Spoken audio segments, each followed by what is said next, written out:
You're listening to The Zone, ESPN Radio, 1600 AM, Cedar Rapids. We now leave our network programming to bring you the following special sports presentation. The history, the tradition, the fun of Kernels baseball. It's time for exciting live coverage of Kernels baseball, right here on the Kernels Radio Network. Now, the voice of the Kernels. In his 11th season, here's John Rogers. It's an overcast, muggy Thursday evening on the banks of the Mississippi, the site of the 2006 Midwest League All-Star Game, John O'Donnell Stadium. It was held here approximately a month ago, and the Kernels are here to continue their quest to lock down a playoff berth in the second half. A long way to go, still 50 or so games remaining in the season's second half, but this will be a fun series because the Kernels are pitted against the swing of the Quad Cities, one of the teams that the Kernels will have to beat out to make it to the Midwest League playoffs in the second half. And we're joined on the South Slope Communications Triple Play Show by Mark Trumbo, Colonel first baseman, who I've gotten to know pretty well. Mark, you're kind of my seatmate. You're the guy that sits behind me on the Tri-State Travel Motor Coach trips, and those trips bring a lot of different activities to the motor coach or the bus. And one of the things I noticed this afternoon is that you checked in with someone on your cell phone, you listened to some music, and you ate. And these trips lend themselves to doing some catching up like that. Yeah, they vary. Today was a commuter, so about an hour and a half, and those aren't so bad. But when you start getting up there, 6-7 hours, the best thing to do is sleep usually. But you got to keep yourself occupied. So a lot of us have iPods or something similar, magazines, books, the normal stuff. But you got to keep your time filled, or it gets real boring real quick. Well, we had a much-appreciated day off yesterday, and I understood just by listening to some conversation between you and Southpaw Mike Pete that you guys put the day off to good use as far as fun and socializing. We got a lot of the guys together and went out to one of the local towns, Shellsburg, and we played some paintball and kept it safe but we as a team it was a good outing and got the good bonding experience more. Mark, I doubt if many of our listeners have played paintball. I'm sure some have, but how did you find out about the course or the grounds in Shellsburg, and how expensive of a proposition is it, and then how's the game played? This was my first time, but Dallas Morris put it together. He's been before, and it came to around $40-50. You basically have a number of different courses, and you got two teams, split them up in half, but you're out of a hat. And there's just a variety of games that you play. And most of them are something like the last man standing or something like that. And once you're hit, you're out, and the game keeps going. Is it similar to Cowboys and Indians or Army Men that we used to play when we were little boys around our house, where you're ducking for cover behind porches and trees and just trying to cover yourself? Or is it an all-out assault with one line forming against another? How is the terrain? There's definitely some stealth involved. You want to avoid getting hit at all costs. So, cleverness is key, and it is like what you're talking about. What is the range of the paint guns? How far will ammunition go? A couple hundred feet. So you have to stay on your toes. Yeah, you got people firing from across the the arena, and sometimes you can see it coming and dodge it. Sometimes it's coming too quick and it's going to get you. Mark Trumbo is our guest on the South Slope Communications Triple Play Show. It's interesting that Dallas Morris put the gathering, the outing together, Mark. Dallas played a practical joke on me a couple of weeks ago. He was in the coach's office, and he asked me to pick up a silver can of what looked to be soda, and I fell for it. I put my big paw around the silver can that he asked me to pick up, and it shocked me. It was full of electricity. Nothing bad, but I didn't want to hang on to it for more than 2 seconds.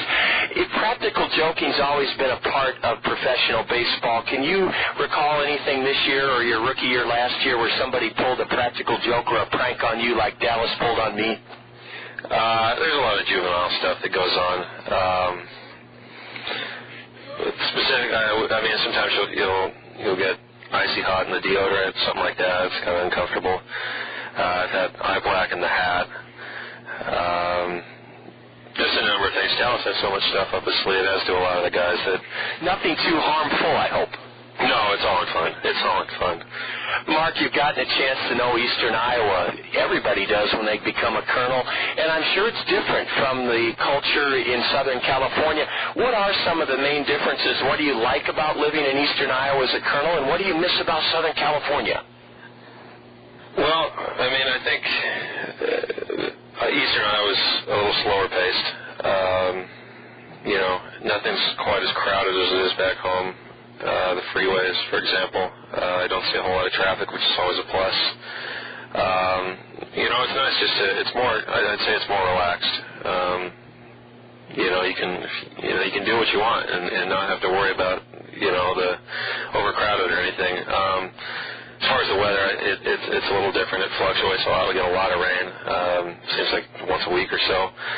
It's a little more. In Southern California, you pretty much know what you're going to get. Yeah, we're a little more volatile. Yeah, exactly.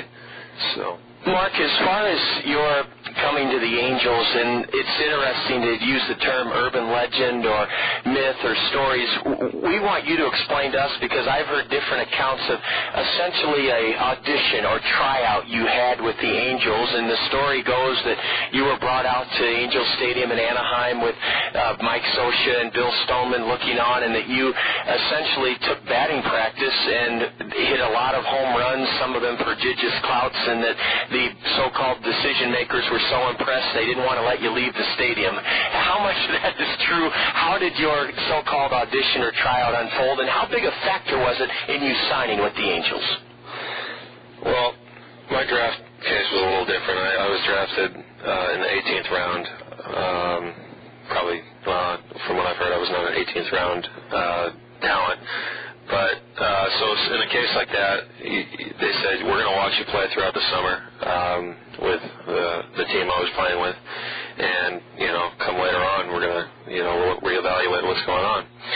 So they watched me all summer, and they liked what they saw, and everything was always as a pitcher. And yeah, I was drafted as a pitcher. So my arm started to experience a little tenderness in the back of the elbow, and nothing big, but they were a little worried. But the thing was, they also liked my talent with the bat. So we actually come to an agreement, and I went to get a physical, and the doctor said that there was a little wear and tear, a few minor things that you had to watch out for. So they said, well, we're going to have to get back to you, and I got a call a couple of days later, and they said, well, we'd like to see you come out and hit. So my dad and I went to Angel Stadium before a Tigers game, and I think it was a Tigers game, and they had one of their guys, Rick Wilson, throws excellent batting practice, come in, and I just took batting practice. Started out just me, him, and I think Bill Stoneman was behind there, and then the next thing I know, I turned around, there's Mike Scioscia, Mickey Hatcher, Bill Stoneman, who's who of the organization, and that kind of, startled me a little bit, but it went real well. I hit some balls real hard, some big home runs, and they were impressed. So it was an awesome experience for me and my dad. You remember it very vividly, don't you? Yeah, I mean, it really didn't happen that long ago, but that's something that you're not going to forget. It's a good story to tell to my kids and people later on. So it was a memorable experience. Wow. Well, Mark, let's finish up before break here on the South Slope Communications Triple Play Show. You mentioned the fellow throwing batting practice throws a good batting practice. What does that mean? That he's able to consistently throw strikes? That he's able to put the right speed on the ball? What is a good batting practice pitcher in order to help a hitter? Someone who's consistent. Consistent strikes in the zone. It's never a good thing when every other pitch is out of the zone, or you're having to take. In batting practice, it's good to get into a rhythm and be able to work on something. If you don't get strikes, you're not able to work on what you're trying to do. Let's say you're trying to go to the opposite field, and the pitcher's consistently throwing in the dirt or inside, and it just defeats the purpose. So it's someone who can throw strikes and at a consistent speed. Thanks for clarifying that. We'll wrap things up with Colonel First Baseman Mark Trumbo from Davenport on the South Slope Communications Triple Play Show in just a moment.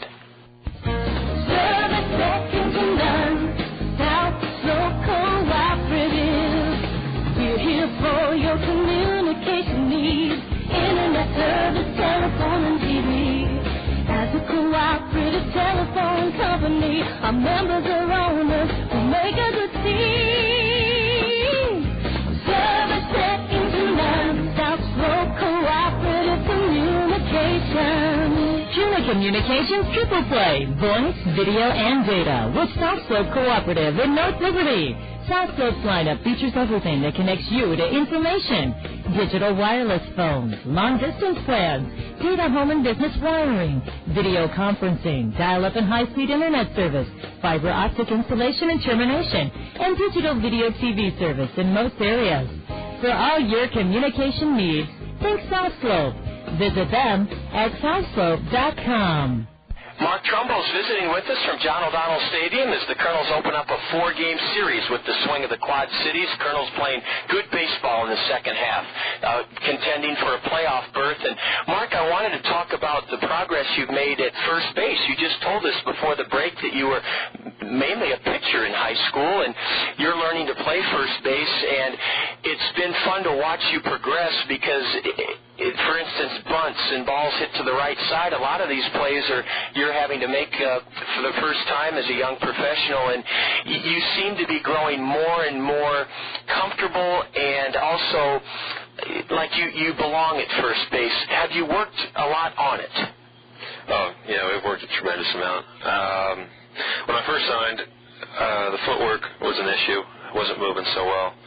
I originally started out at third base when I first signed, but that just being as big as I am, I just wasn't cutting it over there. So we moved over to first, and I put in a ton of effort down in Arizona, last year in Orem, and here, and not a day goes by without something being done.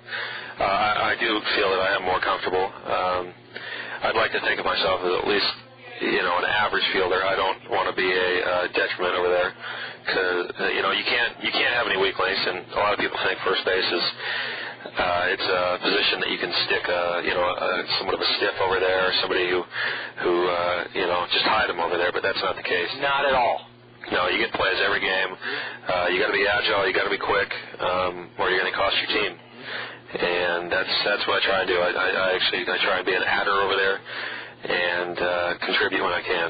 So. Well, it's been fun watching you. I know you do work hard at it, Mark, and we'll finish up by talking a little bit about that tumble you took during our last road trip. You came over to a camera well at Fifth Third Ballpark and caught a ball on the run. Then the camera well rail was about 4 feet high. Your momentum right at your waist took you head over heels, and that had to be both scaring and gratifying. Scary because you didn't know where you were headed. Gratifying because you made a heck of a catch. That was something I'd never want to do again. When it was off the bat, I thought I had a great chance of catching it, and I kept going over and over, and I caught it, and my momentum, I guess I just didn't realize, and there were a number of things, the height of the rail. The next thing I know, I was end over end looking upside down, falling down, landed smack on a wooden box type thing, and then tumbled to the cement. I mean, it was a sizable fall, and luckily I had a few scratches, and my back had a big, ugly-looking bruise, but it could have been a lot worse. Well, that was a play that typified that hard work you were talking about, Mark. We'll talk a little more about the another fun part of your game, your hitting and the progress you've made at the plate later this summer. This has been a delight, Mark. It's neat to have a fella on the team that of your background that is from Southern California, someday hopes to play for the Angels. We'll talk about that as well. But for right now, thank you so much. You know that one of the best places in Cedar Rapids for a great meal is any of our Zio Giano's spaghetti houses. Please treat yourself to a meal at any of our Zio Giano's, perhaps something you can bring on the Tri-State Travel Motor Coach. They'd be glad to cater something to go for you. Mark Trumbo, thank you. It's been fun. Thanks, John. Mark Trumbo, Colonel First Baseman, with us on the South Slope Communications Triple Play Show from John O'Donnell Stadium, 1st to 4, Kernels and Swing. I'll have the opening game starting lineups after this. Well, let's set those opening game starting lineups for you right now. John Rogers reporting from John O'Donnell Stadium for the 1st of 4 between the Kernels and the St. Louis Cardinal minor leaguers. The meeting at home plate between the skippers, Keith Mitchell of the Swing, and our own Bobby Magianis is wrapping up, and we're headed into action with a one-game lead over the Swing and Beloit in a second-half playoff berth race. Let's give you the starting lineups first for the Swing of the Quad Cities. They're 14-12, 48-46 overall. They've had a number of changes in their roster since we last played them. This is our 13th meeting with Quad Cities, and we've won 5, they've won 7. Leading off is Shane Robinson. Robinson was a 5th-round pick of the Cardinals this past June out of Florida State. Batting second, Casey Roulette in right field. Robinson will be in center field. Jon Jay out of the University of Miami, a 2nd-round pick of the Cardinals, will bat third. He's in left field. Randy Roth is the cleanup batter for the Swing, and he leads the league with 18 home runs. Bryan Anderson will catch. He'll hit 5th. Anderson is a phenom, 19 years old, batting .309. Tyler Greene, a Cardinal 1st-round pick from last year out of Georgia Tech. He'll bat 6th and play shortstop. The second baseman for Quad Cities is Jose Martinez. He'll bat 7th. Chad Gabriel hits 8th, the designated hitter. And batting 9th, Daniel Nelson, the 3rd baseman. 12 of Nelson's 29 RBIs have come against us. And on the hill with a record of 8-2 is 22-year-old right-hander Trey Hearn, Hearne. Trey's 6'1", 195, a Cardinal 28th-round pick out of Corpus Christi A&M. Trey Hearn, 8-2, started the season as a relief pitcher, worked 14 games out of the bullpen for the Swing. This is his 10th start, a 2.81 ERA for Trey Hearn, a 22-year-old right-hander. Allen Motor Company, as always, is proud to present the Kernels starting lineup. The 103rd birthday bash is underway at Allen's spectacular campus, I-380 Boyson Road, exit 25 in Hiawatha. And they're open late until 9 o'clock this evening, so plenty of time to tool on out to Allen Motor Company. And they have a fabulous array of pre-owned vehicles, including a 2003 Cadillac CTS. Those are just $21,995 right now at Allen Motor Company. A 2004 Buick LeSabre is just $12,995 now during the 103rd birthday bash at Allen's. Madison Edwards leads it off in center field for the Kernels. Batting second, the second baseman, Larry Infante. Colonel switch hitting all-star shortstop Heinley Station will bat third, followed by our South Slope Communications Triple Play Show guest at first, Mark Trumbo. Batting fifth, Dallas Morris at third base. In right field, Jordan Renz will bat sixth. Hitting seventh and catching for the Kernels is Brett Martinez. Flint Whipke will serve as the DH and hit eighth. And in left field, Josh Davies batting ninth. Andy Hill is on the hill. He's won 3, lost 5. It's his 10th start, and Andy Hill has a 3.81 ERA. That's the Allen Motor Company Kernel starting lineup. Let's pause here from John O'Donnell Stadium to honor America with the singing of the national anthem.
Sunny, partly cloudy, 85-degree Thursday evening, and we're glad you're with us for the first of 4, the Kernels and the Swing, here in Davenport, Iowa. You're enjoying the game on ESPN Radio 1600, KCRG, Cedar Rapids. We'll be back with the first pitch of the game in just a moment.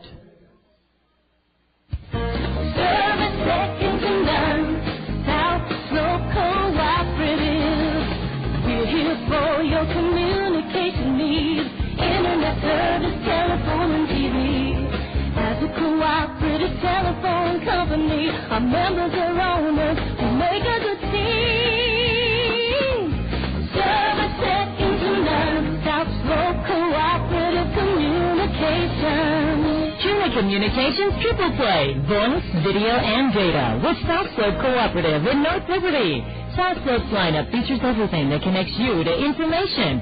Digital wireless phones, long-distance plans, data home and business wiring, video conferencing, dial-up and high-speed internet service, fiber optic installation and termination, and digital video TV service in most areas. For all your communication needs, think South Slope. Visit them at southslope.com. The 13th meeting of the season between the Kernels and the St. Louis Cardinal minor leaguers. The Kernels in good position early on in the second half Western Division playoff hunt, leading this swing club by a game and Beloit by a game. The Kernels are 4 ahead of Burlington, 7 in front of Wisconsin, and 8 ahead of Clinton. Those are the teams that we have to finish in front of. We have to finish in front of all but one of those teams to make it to the playoffs. We're ready for baseball. Madison Edwards is the Colonel cleanup batter. Or not cleanup batter, he's the Colonel leadoff batter. That's what a day off will do to you. Madison Edwards leading off for the Colonels. Madison, a left-handed batter, with a 131 average on the year, no homers, 2 RBIs. And we're ready for baseball. Trey Hearn, a 6'1", 195-pound right-hander who's pitching, starting for the second time against the Colonels this year, pours in a fastball for a strike, and we're underway. Great to have you with us here from Davenport, where the Swing are in their unique home uniforms. The 0-1 to Madison. Drops low, a fastball. The Swing home uniforms are white with powder or baby blue socks, powder blue hats, powder blue sleeves, and then burnt orange, Texas orange numbers on the back. Madison Edwards chops the 1-1 pitch foul. Just beyond the Swing third base dugout, it skips up into the big section of bleachers. Bleachers, aluminum bleachers with no backs that parallel the left field line here at Jon O'Donnell Stadium. The outfield plays Madison Edwards to hit the other way. Jon Jay in left, Shane Robinson in center, Casey Roulette in right. Madison Edwards pops one foul right over the backstop, just below our vantage point, and Madison stays alive at 1-2. The Swing pitcher, Trey Hearn, is 8-2 with a 2.81 ERA. His last start was Saturday up in Appleton, Wisconsin. He cruised to a 12-2 victory over the Timber Rattlers on Saturday evening. Edwards, a left-handed batter, drills one down the right field line and on the run, making a one-handed, taking it in on one hop, Casey Roulette. Madison Edwards has his first hit of the leads off the game with a base hit. Madison on a 1-2 pitch, drove it in the air, down the line and right. Casey Roulette sprinted to his left, but had to play it on one hop, and Madison Edwards is aboard with a leadoff single. Brad Kuhn still nursing a strained hamstring, and we hope that Brad will be back in the Colonel lineup soon. But in the meantime, Madison Edwards serving as the leadoff batter with a base hit. Now Larry Infante fouls the first pitch back, a breaking pitch from Trey Hearn. Edwards at first. Madison has 7 steals and 11 tries. He's being held by Randy Roth, a right-handed throwing first baseman. Daniel Nelson is creeping in on the edge of the grass at third as Trey Hearn throws over to first, and Madison Edwards back safely. We're right on the banks of the Mississippi.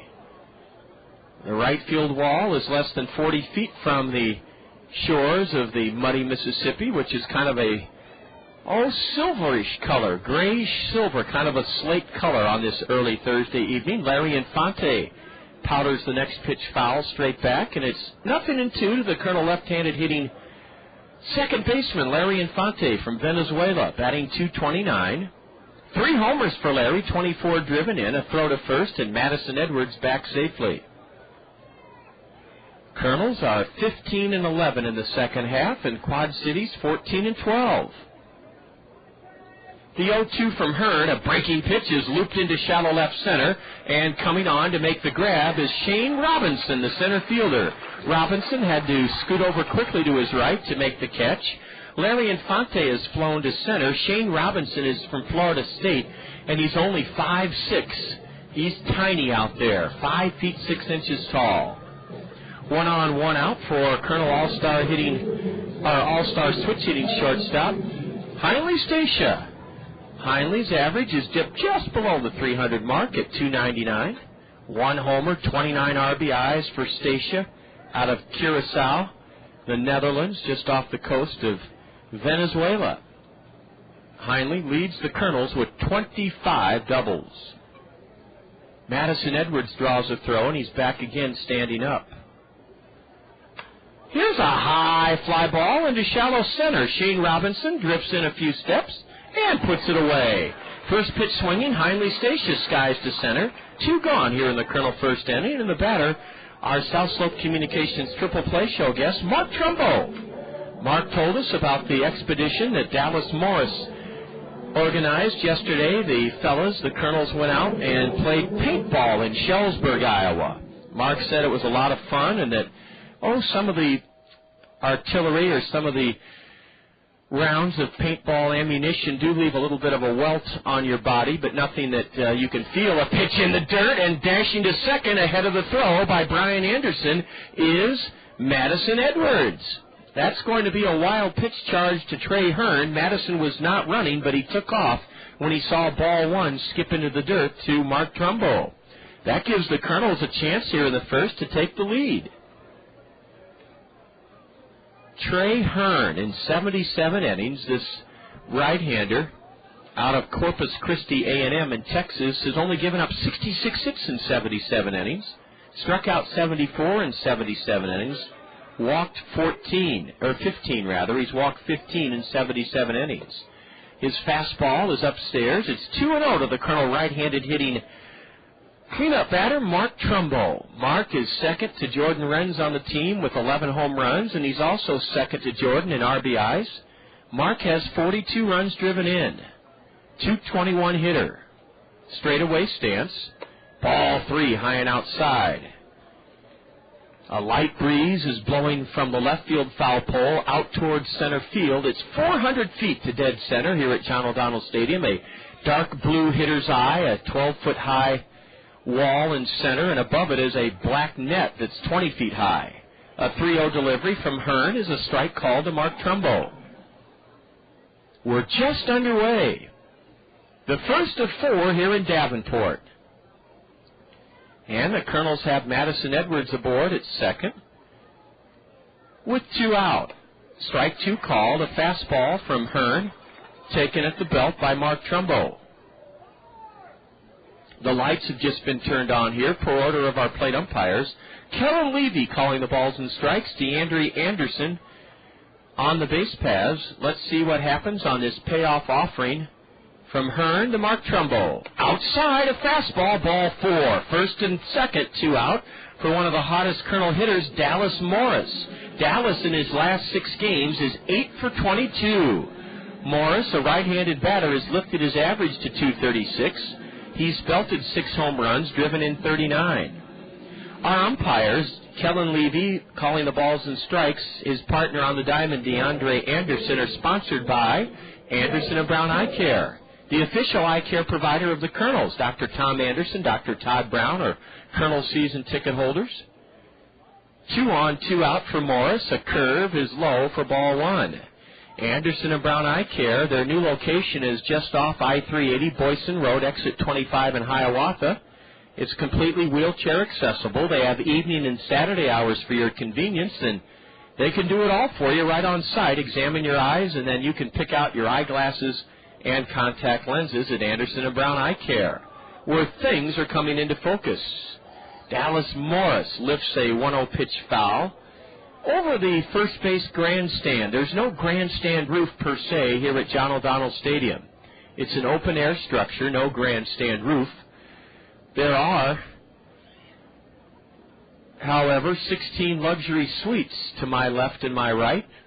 A breaking pitch is looped into right field. It's a base hit. The Kernels may have to stop Madison Edwards. No, he's going to try to score. He will score. A throw to third. Mark Trumbo's tagged out, and the Kernels lead it 1-0.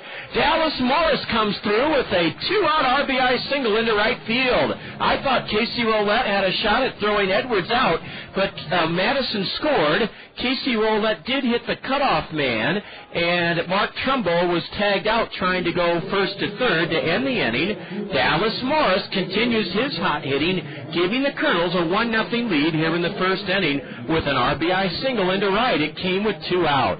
1 run in the first for the Kernels on 1 hit, a walk, a wild pitch, no swing errors. The Kernels leave 1 man aboard.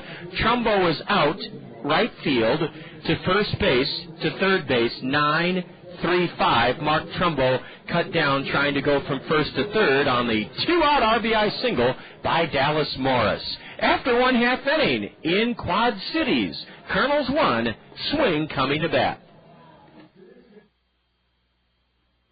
Fairfax State Savings Bank is paying you to come to the ballpark every Wednesday this season. You heard right. Fairfax State Savings Bank is paying you to come to Veterans Memorial Stadium every Wednesday this season. The first 750 of you Colonel fans to enter the gates before Wednesday's home game will receive an envelope full of money inside from Fairfax State Savings Bank. Each of those 750 envelopes will contain a greenback up to a $100 bill. Fairfax State Savings Bank, free money Wednesdays. Come early to line your pocket with cash. Meet Jim. Well, it's nice how he spends weekends in his yard trying to kill weeds. Gotcha. Meet Dave. He spends weekends on the green. That's because Greg's Lawn Service takes care of his lawn. Mowing, fertilizing, pruning, and, weed control. Greg does the big jobs, too. Landscaping, retaining walls, curb edging, and patios. So when you've had enough of those little devils... Yes. Call 393-0101. Greg's Lawn Service, a cut above the rest. Hi, I'm Tanya Sedlock, your local Pekin insurance agent at Andrews Insurance here in Cedar Rapids. We all know how quickly life can change. You buy a new car or a new home. Your family's blessed with a new baby. Your teenager starts driving the family car. I'm here to help with a complete line of insurance plans to give you protection when you need it the most. Pekin Insurance has been in business of insuring people for 85 years. I'm here to put your interests first. Please visit me, Tanya Sedlock, at the Andrews Agency. Shane Robinson is backed away from the first 2 deliveries from right-hander Andy Hill. He's ahead 2-0. Robinson, a 5th-round pick of the Cardinals out of Florida State, now looks at a strike on the outside corner. Shane Robinson, he's only 5'6", and he's batting .349 for the Quad Cities Ball Club in 25 games. Wow. Open stance, and he lines a single into right center. Shane Robinson, boy, he can hit right out of Florida State. He's batting .349 in 25 games, and on a 2-1 pitch, he drilled it into center for a leadoff single. Same way the Kernels started their 1-run top of this first inning, a base hit by Madison Edwards. This Quad Cities team is the best hitting team in the Midwest League.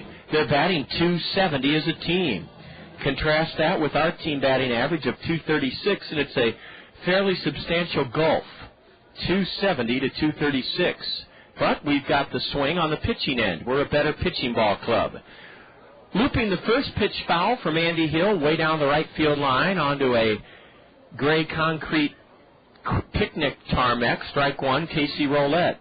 Shane Robinson, 6 for 8 in stolen bases, leads away at first for Quad Cities. He's being held by Big Mark Trumbo. Throw to first by Andy Hill, and Robinson returns standing up. Casey Roulette, a right-handed batter with a .242 average on the year. 4 homers, 41 RBIs for Roulette. R-O-W-L-E-T-T. A breaking pitch into dirt, ball 1. Behind the plate, smothering it, Brett Martinez. Brett wearing a red chest protector, red shin guards. The Kernels in their gray road uniforms with red socks. Andy Hill wears his up high. Andy's making his 10th start for the Kernels. 21-year-old right-hander out of the state of Washington. Fastball, swing and a miss. Strike 2 on Casey Roulette. 1-0 Kernels here in the bottom of the first inning. Andy Hill faced this Quad City Ball Club right here at John O'Donnell Stadium back on June 8th. He was a 7-3 loser, but pitched well in 7 innings. Andy surrendered 4 runs on 6 hits. He struck out 3. He walked none. Andy overall is 1-3 and lost 5. There goes the runner. A curve, and it's fouled off to the right. over the Colonel first base dugout. Keith Mitchell, the skipper of this Quad Cities ball club, called for a hit and run on a 1-2 count. Shane Robinson returns to first base. Boy, what a vast difference in the two organizations' drafting philosophies, the Angels and the Cardinals. The Cardinals have gone toward the Oakland Athletic model, drafting experienced college players.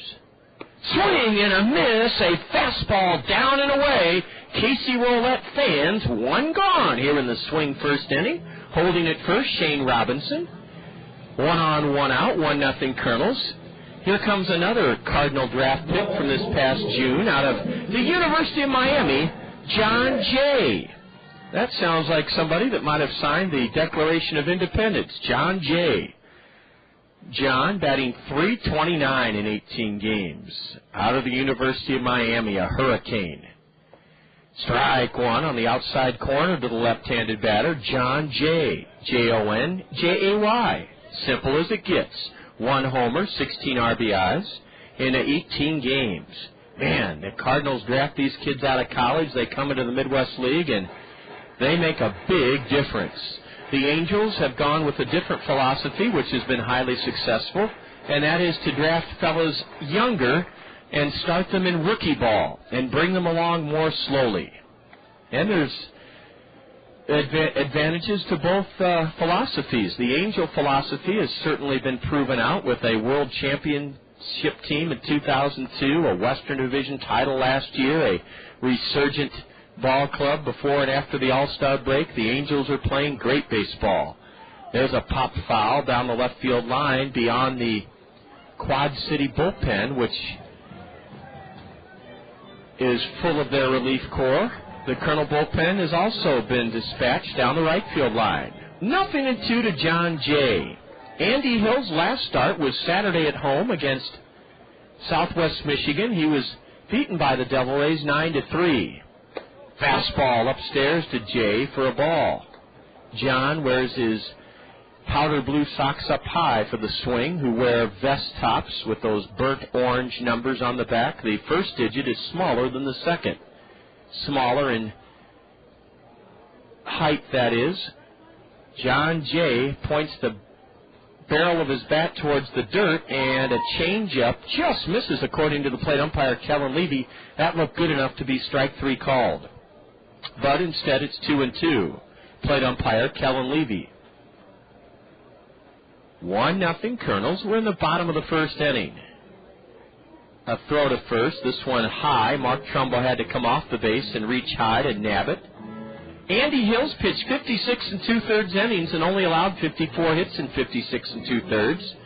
Andy has fanned 24 in 56 2/3 and walked just 11. Ball 3 is just outside, and it's a full count now to Jon Jay.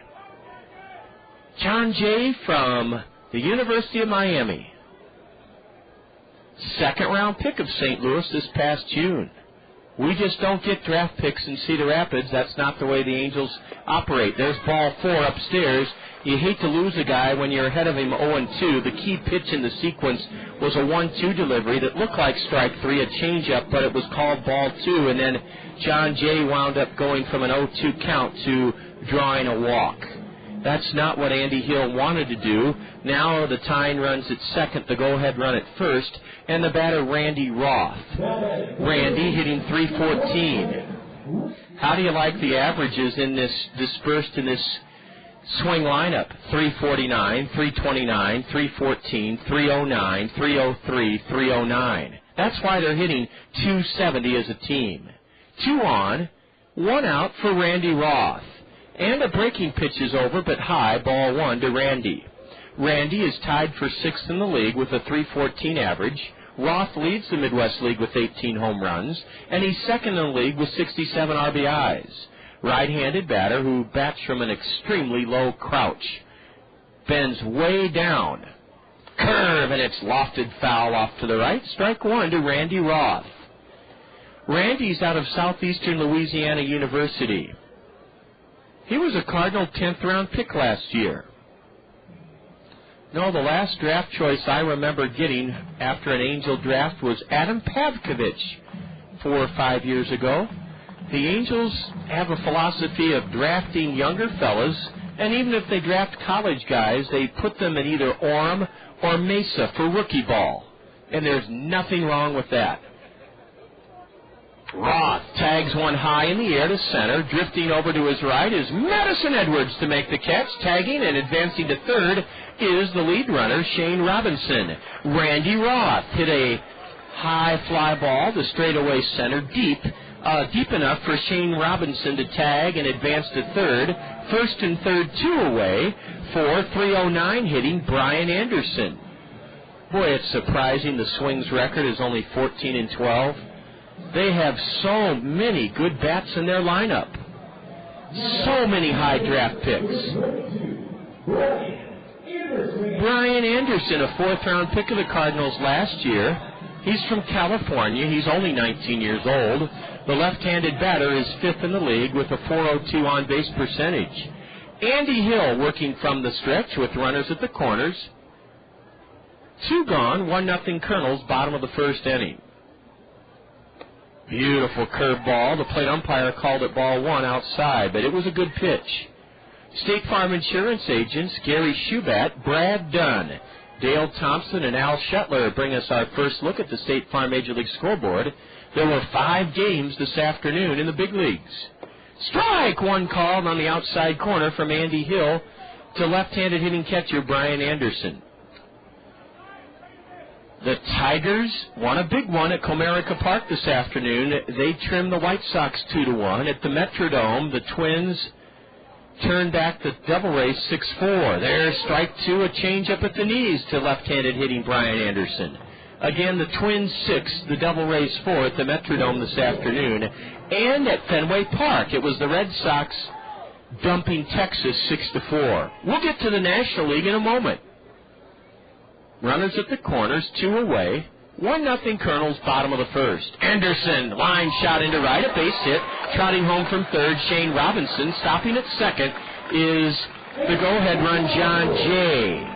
So the Colonel 1-0 lead has been erased. A 2-out single ripped into right to the left of Larry Infante, the 37th RBI of the year for Bryan Anderson. It was a good pitch from Andy Hill, down and in.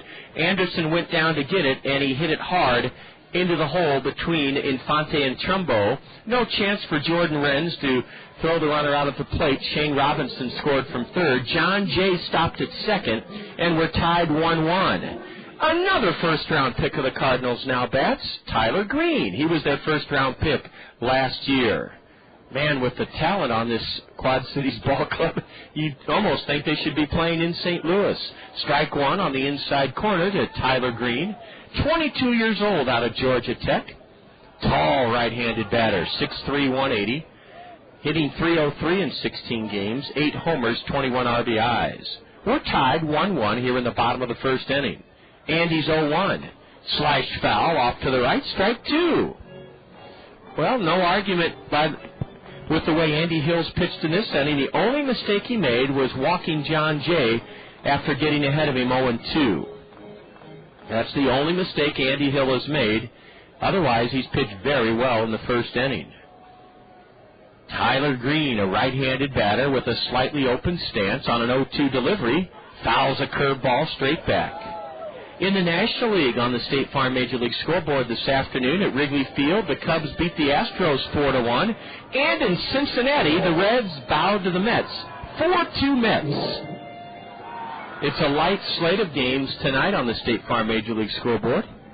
The 0-2, strike 3 called. Andy Hill strikes out Tyler Greene to end the Quad City first inning. 1 run for the Swing on 2 hits, a walk.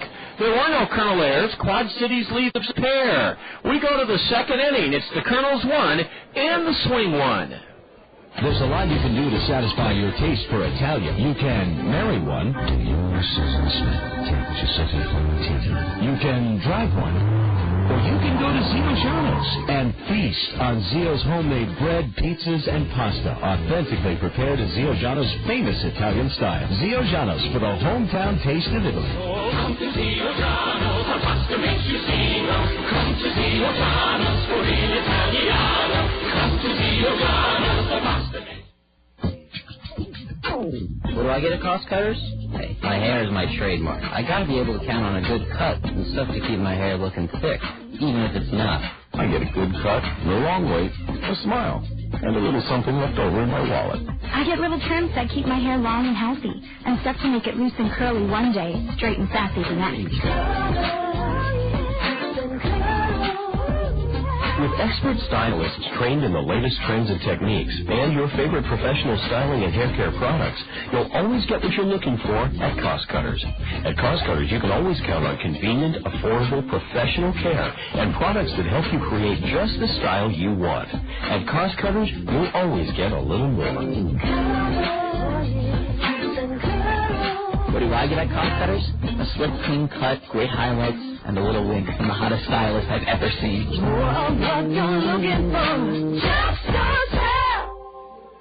A 2-out RBI single by Dallas Morris in the first inning, countered by a 2-out RBI single from Quad City's Bryan Anderson, and we're tied 1-1 after one inning here in Davenport. Leadoff batter for the Kernels is all-star outfielder Jordan Renz. Jordan's average is .227. Leads the Kernels with 16 home runs. Letter high fastball, ball one. It looked good from here, but it was upstairs, according to Kellen Levy, the plate umpire. Jordan Renz, straightaway stance from the right side. Hearn's delivery is a swing and a miss on a high fastball. The only other games on the State Farm Major League scoreboard in the American League, the Blue Jays and Yankees are playing tonight at Rogers Center, and our parent club, the Angels, are at Kauffman Stadium to tangle with the Royals. A high fly ball into center. Shane Robinson darts in a little bit to his left and puts it away. 3 fly ball outs to center by the Kernels here in the early going. Jordan Renz is flown to center, 1 out, and here's Brett Martinez. In the National League in Phoenix tonight, the Dodgers and Diamondbacks square off, and it'll be the Padres and Giants at AT&T Ballpark. 1-1 our score with 1 out and the bases empty, top of the second inning.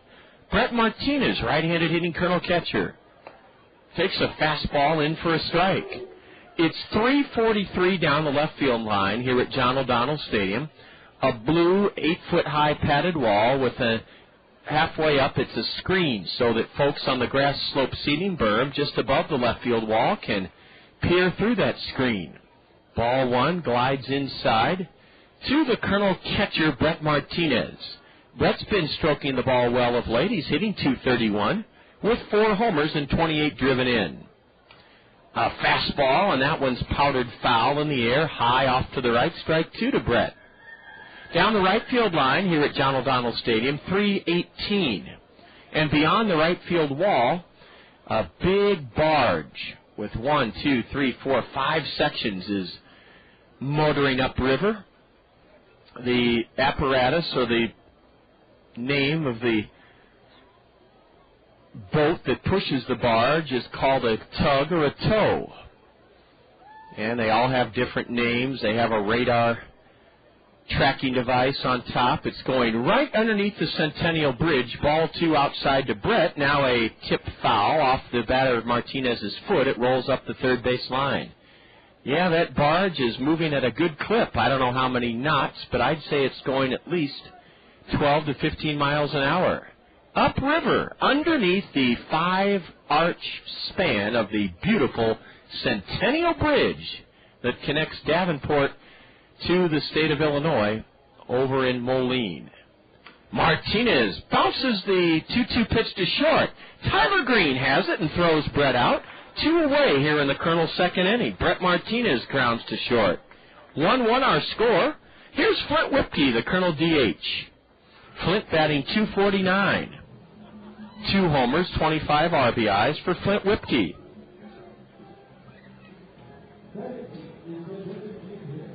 Flint's batting 8th in the Allen Motor Company order. Whipke in narrow stance. Straightaway approach at the plate against the right-hander, Hearn, who brings in a fastball on the outside corner for a strike.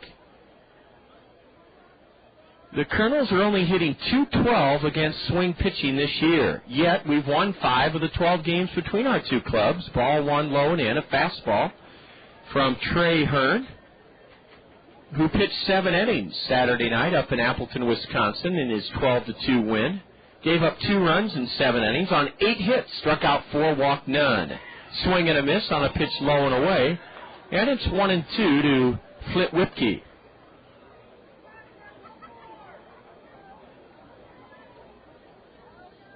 The scoreboard here is high above the left center field wall. A breaking pitch is fouled to the backstop by Flint, who's still in the hole, 1-2. The scoreboard is supported by a couple of brick columns, and it has a video board square in the middle of it. Curve in the dirt, swing and a miss, but Flint may reach. He will reach as the catcher scrambles. Bryan Anderson comes up with it, no throw. Flint Whipke strikes out, but reaches on a wild pitch. The second of the night by Trey Hearn. Kernels get a break. That's like a 2-out walk when you strike a man out and he reaches.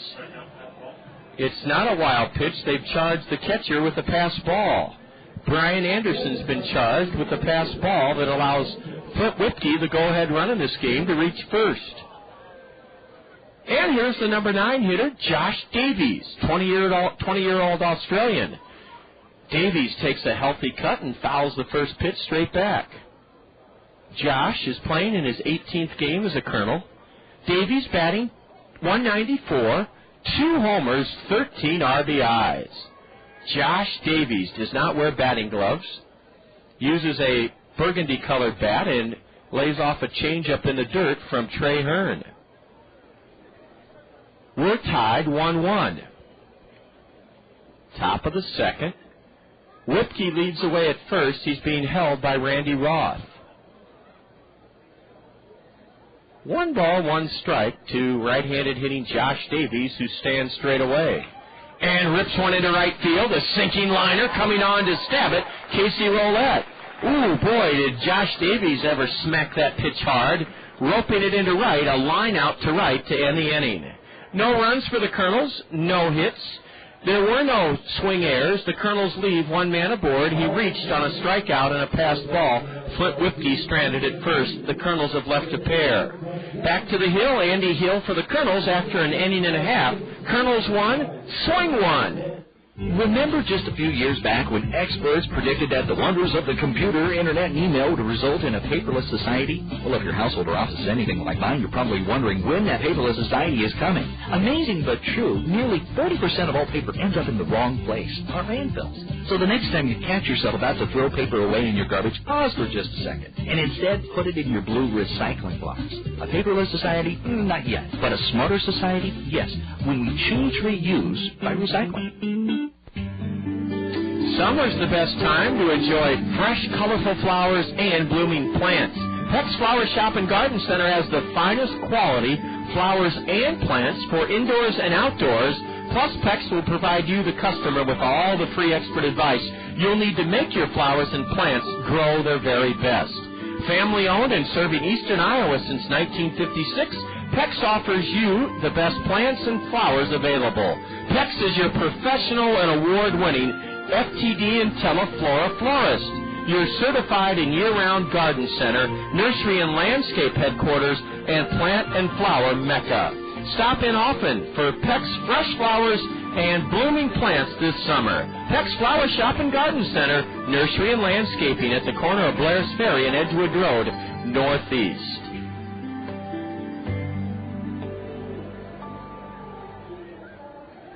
Lower third of the swing order in the bottom of the second inning. Jose Martinez is first up for Quad Cities. Martinez, a right-handed hitter with a .264 average. He's belted 6 homers and driven in 27. And a yellow hammer is a strike called at the knees to Jose Martinez. Martinez is from Venezuela. He's 20 years old, a 5'11", 180-pounder. Fastball delivered from Andy Hill outside, 1-1. Quad Cities hitting .270 as a team, highest average in the league. They're third in the league with 65 home runs. Ball 2 low, a fastball, low and away. And the swing second only to our ball club in stolen bases. They have 106 steals. The Kernels have 136 stolen bases. The 2-1. Popped in the air to shallow left. Backpedaling, Heinley Stacia. He's 15 feet out into the grass in left center, and he hauls it in. Jose Martinez has popped out to Heinley Stacia. 1 gone here in the swing second inning. 1-1 our score. The batter for Quad Cities is Chad Gabriel, the designated hitter. Chad is hit well against Colonel pitching this year. He's 7 for 23.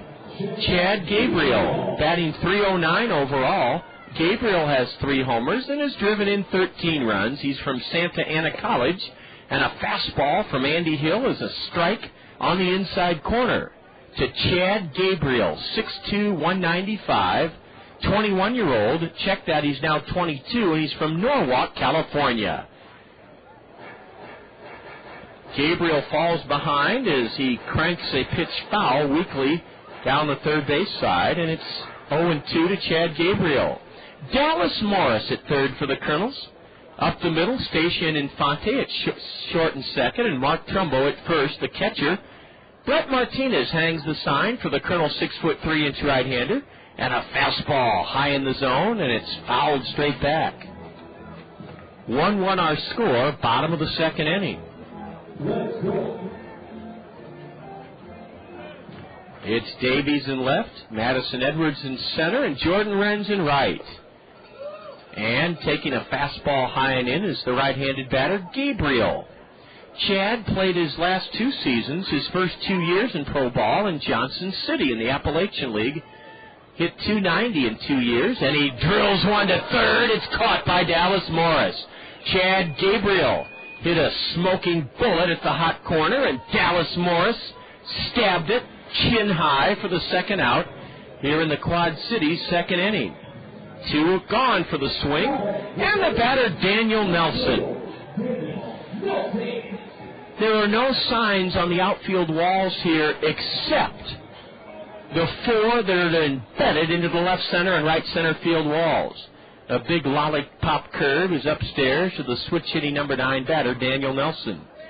The signs that are embedded into the outfield are in left center and right center. They're big rectangular signs, 2 in left center, 2 in right center, and they rotate. That is, they switch advertisers every 3 minutes or so. A strike delivered at the knees, evening the count to Daniel Nelson. 1-1. Nelson hitting .241. Switch hitter batting left, 5 homers, 29 RBIs. Swing and a miss at a changeup. Andy Hill is looking very comfortable in this, his 10th start of the season.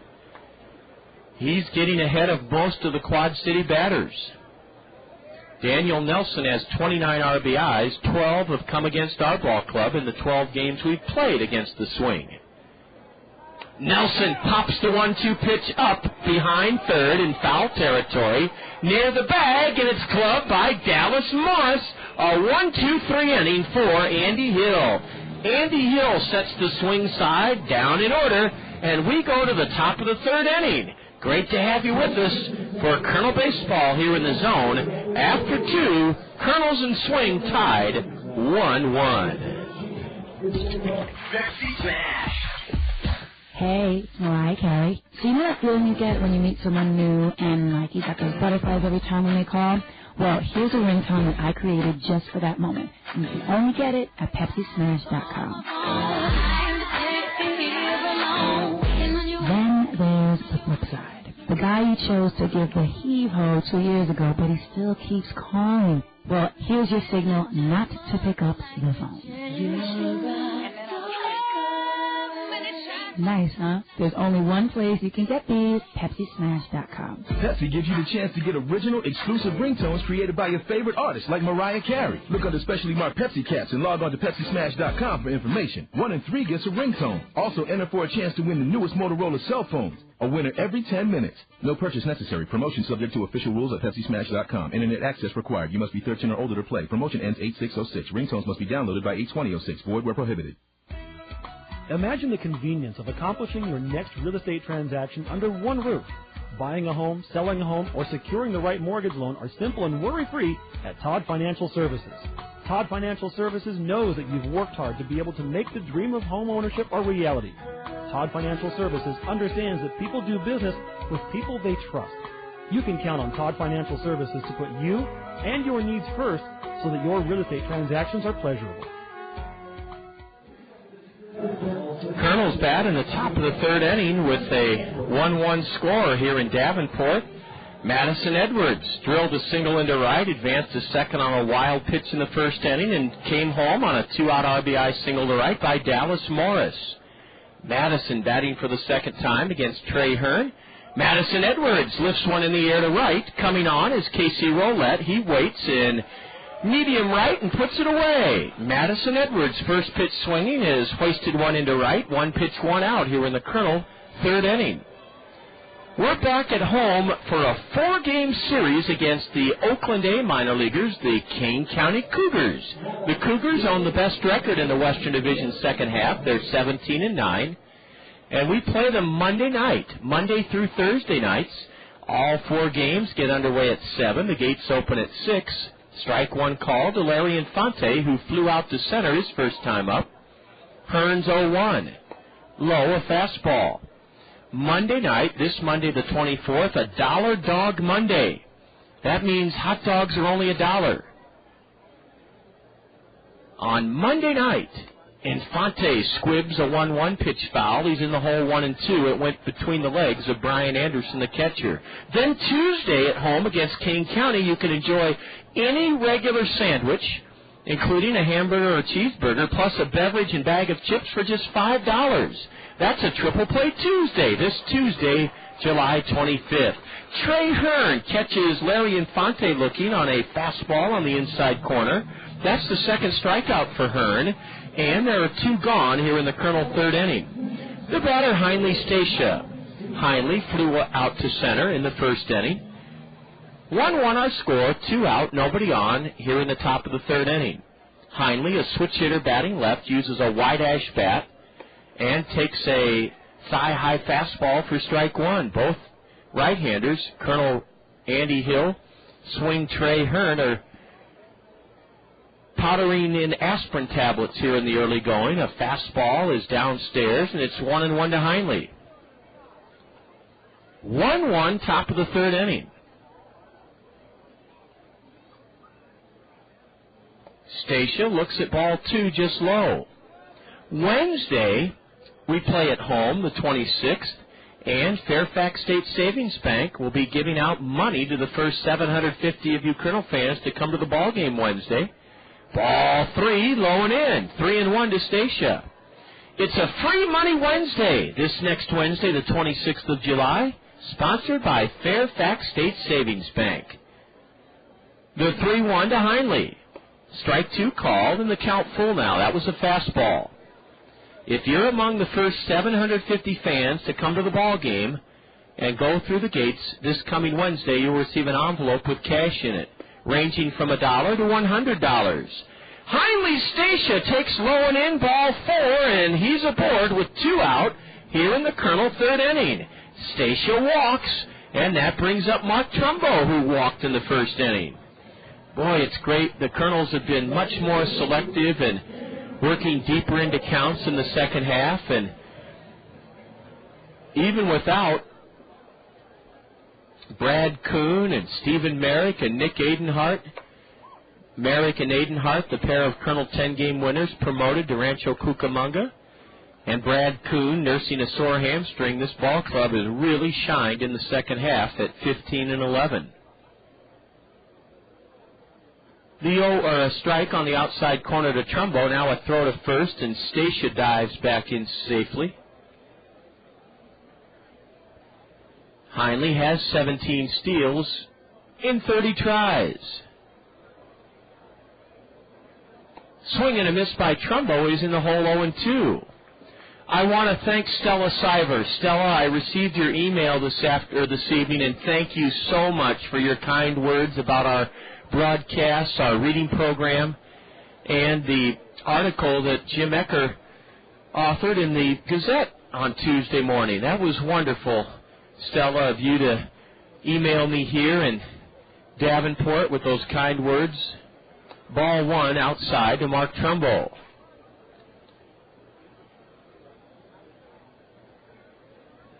Very, very kind of you, Stella Siver, a teacher at Coolidge Elementary School to email me with your kind note. I really appreciate that, Stella. Breaking pitch in the dirt and advancing to second. Heinley Stacia, that's a wild pitch. The count goes 2-2 on Trumbo, and Heinley Stacia speeds to second without a play. And the Kernels have the go-ahead run at second for Mark Trumbo here in the third inning. Mark took ball 2, a wild pitch in the dirt. The ball ricocheted about 15 feet to the right of Bryan Anderson. I think they said pass ball, but that has to be a wild pitch. The 2-2, outside and high, ball 3. Stella emails that every time she goes to a Kernel game and visits our Bim Ritter Diamond Shop, there are parents there with their kids turning in their reading program scorecards for their rewards that they've earned. Swinging a foul on a 3-2 pitch. Mark Trumbo fouled it straight back into the screen. Stella writes, every time I go to get my Kernel baseball tickets during the day before a game, there are always kids with a parent going into the gift shop with their reading program papers. Well, that's great, Stella. Stella Stiver, a teacher at Coolidge. Mark Trumbo is in the hole 0-2, and Trey Hearn's 3-2 pitch is high, ball 4 to Mark. First and second, 2 out, and darting out of the third base swing dugout is Brian Eversgerd, former Kernel lefty, and he wants a word with Trey Hearn, his right-hander. 2 on, 2 out, top of the third, 1-1 our score.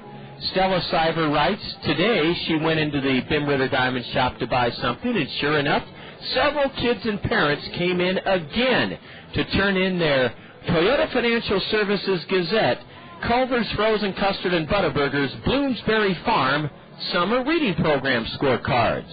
Stella writes they were really excited about their rewards. They must really enjoy being a part of that reading program. Well, Stella Stiver, thank you so much. It's great to know you're listening right now to the ball game. Stella, you just made my entire week with that unexpected touch of kindness. Thank you, Stella Stiver. I really appreciate that. Ball 1 is upstairs to Dallas Morris. Stacia walked with 2 out, went to second on a Trey Hearn wild pitch. Mark Trumbo dug himself out of an 0-2 count and walked. And Dallas Morris, who laced a single into right to drive home the first run of this game, batting for the second time, and takes a changeup for a strike from right-hander Trey Hearn. Hearn pitched in New Jersey in rookie ball in the New York Penn League last year, and Trey won 4 and lost 2 in 23 relief outings in 1 start. He misses down and away, ball 2 to Dallas Morris. And again, my heartfelt thanks to Coolidge Elementary School teacher Stella Stiver for her kind email. Swing and a foul straight back into the backstop by Dallas Morris. And Dallas is in the hole 1-2. We'll be taking emails from all of you in the 5th inning. Our Bruce Moore Bonanza question, your chance to earn a pair of tickets to Bluesmore, which is coming up in August. 2 on, 2 out. The 2-2 to Morris is pumped foul off to the right. Dallas, in my opinion, has emerged as a leader on this Kernel Ball Club.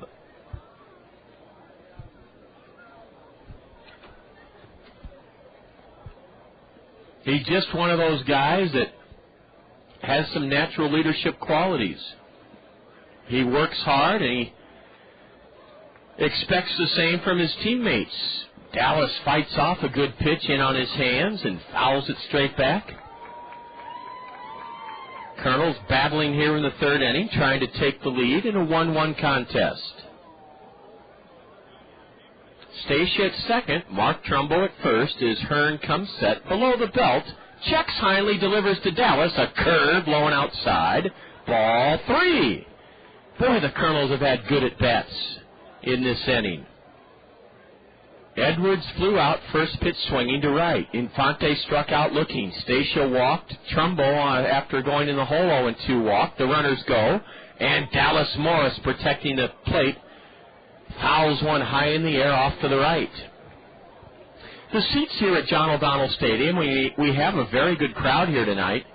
They are blue, just a navy blue. The dugout tops are gray, with no advertising on the tops. The runners go. Strike 3 called on the outside corner to Dallas Morris as Trey Hearn made an unhittable 3-2 pitch and got Dallas looking. In the third, no runs for the Kernels. No hits, 2 walks, a wild pitch, no Quad City errors. The Kernels leave a pair and have stranded 4. We go to the home half of the third here in Davenport, where it's the Kernels in swing, even at 1 run apiece. Don't you wonder sometimes how all those companies who claim to be the best can actually be the best? Doesn't just one of them have to be the best? When it comes to motor coach travel, Tri-State Travel is the best. We have the highest safety rating, the largest variety of coaches, a trained driving staff, and 66 years of experience. Don't you want to travel with the best? That would be Tri-State Travel, now at our new location on 7th Street Southwest. Hi, this is John Rogers, the voice of the Kernels. I'd like to share a few words with you about Colonel team physician, orthopedic surgeon Dr. David Terse. My father was a surgeon, and like most sons, I looked up to him as the greatest dad and the best doctor on earth. When I was diagnosed with a torn meniscus in my right knee recently, I wondered if my doctor here in Cedar Rapids would measure up to my dad's standards. My doctor was Dr. David Terse. Dr. Terse's thorough and expert explanation of my x-ray, his calm and reassuring description of the procedure he would be performing, and his kind and confident bedside manner impressed me beyond my expectations. Dr. Terse has those exceptional qualities we all hope to find in our doctor: an established reputation of excellence, the ability to communicate with us so that we understand and trust his words, and that gut feeling that he truly cares about us. Dr. Terse is a world-class surgeon and a first-class person. I've experienced firsthand why the Los Angeles Angels of Anaheim, the Colonel's parent ball club, has entrusted Dr. Terse to care for our players. Andy Hill has retired 4 straight swing batters. He'll face the top of the Quad City lineup here in the bottom of the third inning. 1-1 our score. Shane Robinson, right-handed batter, only 5'6". Wallops one into left field, a sinking liner, and Josh Davies comes racing in to make the play. That was a fine running catch in left field by Josh Davies, who broke in quickly. Shane Robinson, who drilled a single into center in the first and scored to tie the game at 1, took a hack, tomahawked a pitch above his letters and drove it in the air to left, where it was caught on the run by Josh Davies. 1 pitch, 1 out here in the swing third, and Andy Hill drops a strike in to Casey Roulette. Casey struck out in the first inning. Roulette, a right-handed batter, stands straight away. He's not a big guy either, and he takes low and outside a fastball. Roulette is 5'8", 175, out of the University of Arkansas. Lives in Oklahoma. The 1-1 is powdered into left center. Davies on the run to his left. Josh is there and makes the play. Casey Roulette hit the 1-1 pitch right on the nose, but lines out to left. This time, Josh Davies had to scoot quickly to his left, paralleling the edge of the warning track, and Josh made the play. 2 away here in the swing third inning, and that is now 6 straight set down by Andy Hill, the Colonel right-hander. Ball 1 outside to Jon Jay. Well, I feel bad. I was a history major at Knox College in Galesburg, Illinois, which is only about 50 minutes here from Davenport, and I, for the life of me, still think one of the signers of the Declaration of Independence's name was Jon Jay, but I can't be sure of that. Ball 2, a breaking pitch down and in to the left-handed batter with a very unorthodox launch position with his hands. Jon Jay takes a strike called. Jay actually points the end of his bat down towards the dirt in back of his left shoulder. What a unique position to launch his hands into a pitch. He does just that and fouls the 2-1 pitch off to the left. Strike 2 to Jon Jay. Now, the Cincinnati Reds used to have a flame-throwing right-hander named Joey Jay. Change-up, and Jay cracks it foul into the backstop to stay alive. Andy Hill is retired 6 straight swing batters. We're tied 1-1 here in the bottom of the 3rd inning. Quad City hitting just .249 against our pitching this year. So our pitching's done a great job. A smash to second on one hop. Larry Infante stabs it and throws from shallow right field to get Jon Jay. 3 hard-hit balls in the swing 3rd inning, but all 3 were outs. Jon Jay hit a one-hop bullet to Larry Infante. Larry was almost knocked over by that hard-hit one-hop smash, held his ground, and threw out Jay. Another 1-2-3 inning for Colonel 21-year-old right-hander Andy Hill, who's now set down 7 straight Quad City batters. After 3, it's still the Kernels 1 and the swing 1 from John O'Donnell Stadium in Davenport. Cedar Rapids' oldest wholesale greenhouse is also Cedar Rapids' full-service landscaping and lawn care center. Cedar Rapids Greenhouses has been serving eastern Iowans for 50 years at the corner of Johnson Avenue and Edgewood Road behind Guppy's on the Go. And for a limited time, everything in stock has been reduced by 20%. That's right, 20% off all shrubs, plants, and trees like magnolias, maples, and lilacs. If you're searching for the right beautification project, let the trained landscape designers at Cedar Rapids Greenhouses help you create a unique plan for your home. From retaining walls to ponds, waterfalls, and fountains, they'll work within your budget and taste, and they do free estimates. Lawn care featuring mowing, fertilization, seeding, sodding, aeration, dethatching, maintenance, and cleanup are all done with care and precision. For the highest quality, and for a limited time, 20% off all in-stock trees, shrubs, and plants. See the difference at Cedar Rapids Greenhouses, Eastern Iowa's full-service landscapers at the corner of Johnson Avenue and Edgewood Road. Hi, I'm Phil Andrews, your local Pekin insurance agent at Andrews Insurance in Cedar Rapids. I'd like to introduce you to an easy-to-understand, affordable life insurance plan with great benefits. It's simplified issue whole life from Pekin Insurance. The plan requires no medical exam, has guaranteed rates for life, and a guaranteed cash value. Life insurance made simple and affordable from Pekin Insurance. To learn more, contact me, Phil Andrews, at Andrews Insurance. We quickly move to the top of the 4th in Davenport, where the Kernels and Swing each scored a run in the 1st, and we're tied at 1. Jordan Renz takes strike 1 called and now nubs the 0-1 pitch foul to the on-deck hitter, Brett Martinez. Jordan flew out to center leading off the 2nd, and he leads off here in the Kernel 4th inning. 1-1 our score. Hits are even at 2 apiece. Trey Hearn's breaking ball taken in the dirt, ball 1 to Jordan. Halo happenings, results from around the Angels system last night. Yesterday, the Angels lost to Cleveland 6-4. Former Colonel John Lackey, who's been pitching very well recently, did not pitch particularly well. Ball 2 in the dirt to Jordan, 2-2. He went 4 2/3 yesterday, walking 5, striking out 7. But the Angels lost, and their record going into tonight's contest in Kansas City, 48-46. The 2-2 from the swing right-hander to Jordan. Popped up, straight up, towards the mound. Who wants it? The catcher and first baseman stagger. It drops foul, and Jordan Renz will get a gift. Another chance at the plate. Bryan Anderson came up the first base line. Randy Roth came down the first base line, and they looked at each other, and neither got close to it. Well, it was closest to Bryan Anderson. It dropped about 5 feet from him.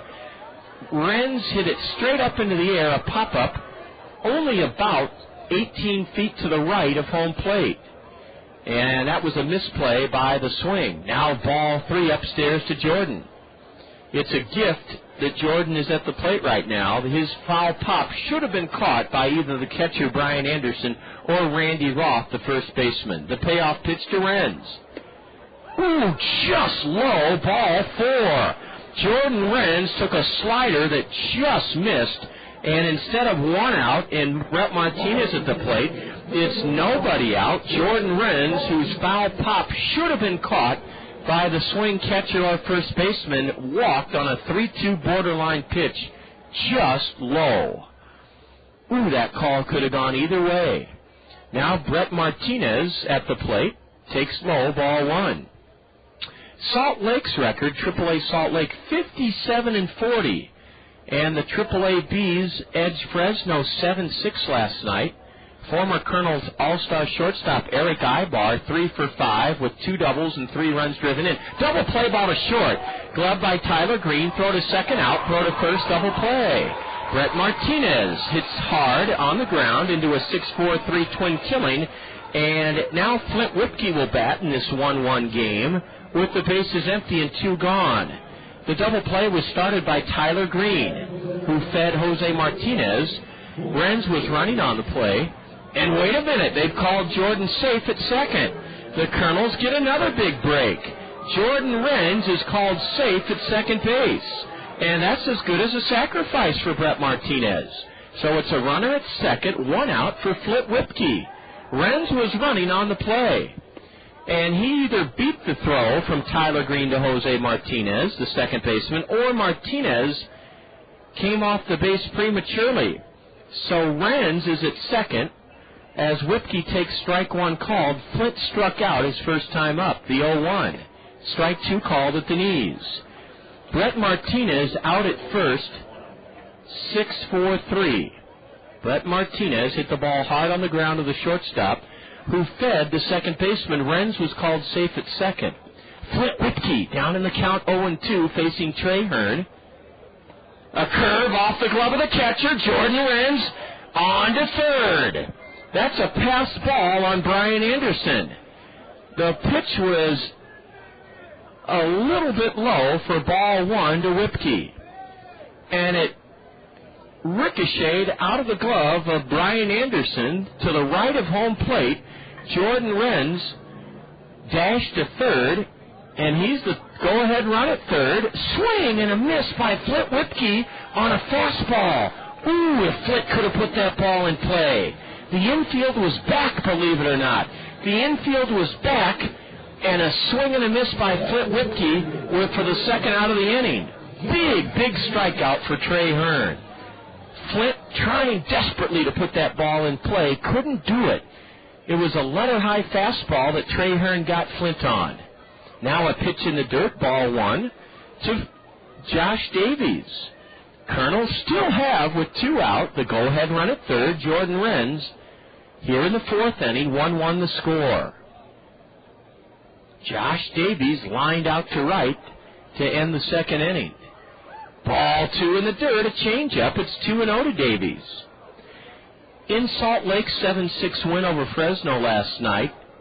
Former Kernel All-Star catcher Jeff Mathis, 4 for 6, with a pair of doubles and 2 RBIs to go along with the great production we told you about from former Kernel switch-hitting All-Star shortstop Eric Ibar. Davies lifts one in the air to deep right. Way back is Casey Roulette. He's on the track. He reaches up and has it. Josh Davies flies out to deep right field. He drove Casey Roulette to the warning track just short of the wall. Ooh, Josh Davies gave that ball a ride. Hit it about 385 feet in the air. Casey Roulette, though, sped back onto the warning track in front of the wall and made the grab. The Kernels came that close, oh so close to taking the lead in this game. Davies flies out to deep right. No runs in the Kernel 4th. No hits, a walk, a pass ball. There were no errors committed by the swing, and the Kernels leave a runner on. We had Renz at third with 1 out, but Hearn struck out Flint Whipke. That was the key out of the inning, and then got Josh Davies to fly to deep right field. After 3.5, Kernels won, swing 1. This summer, children of all ages will enhance their imaginations through reading thanks to the Summer Reading Program. Toyota Financial Services, The Gazette, Culver's Frozen Custard and Butterburgers, and Bloomsbury Farm have teamed up with the Cedar Rapids Kernels, encouraging children to read during the summer. For every 250 minutes a child reads, they will receive a reward to be claimed at the Ben Ritter Diamond Shop at Veterans Memorial Stadium. For every child that reaches 1,000 minutes, they will be invited to the Kernels Reader Recognition Day, Sunday, August 27th. They will receive the autographs of Kernels players on the field. Encourage your child to start reading today, helping them reach their goals for the summer. Next up, a musical taste of Dr. Pepper. It's a new spin on an old vibe from me to you. A tasty sip of Dr. Pepper for your ears, and it starts like this. I'm a pepper, he's a pepper, she's a pepper, we're a pepper, wouldn't you like to be a pepper? Now that's cool. But Pepper is a little better. So let's slide in a taste of this.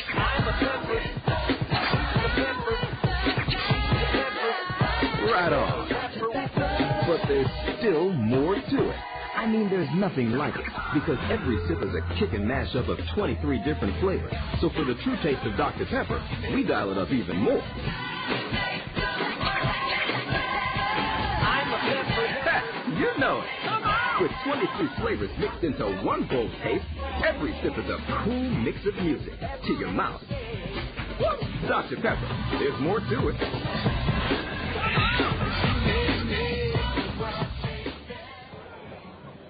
Randy Roth slugs the first pitch foul out of here, but foul way down the left field line. Strike one on the league's leading home run hitter, Randy Roth. Now he grounds one to deep short. Heinley Stacia over to get it on to first for the out. 8 in a row retired by Andy Hill.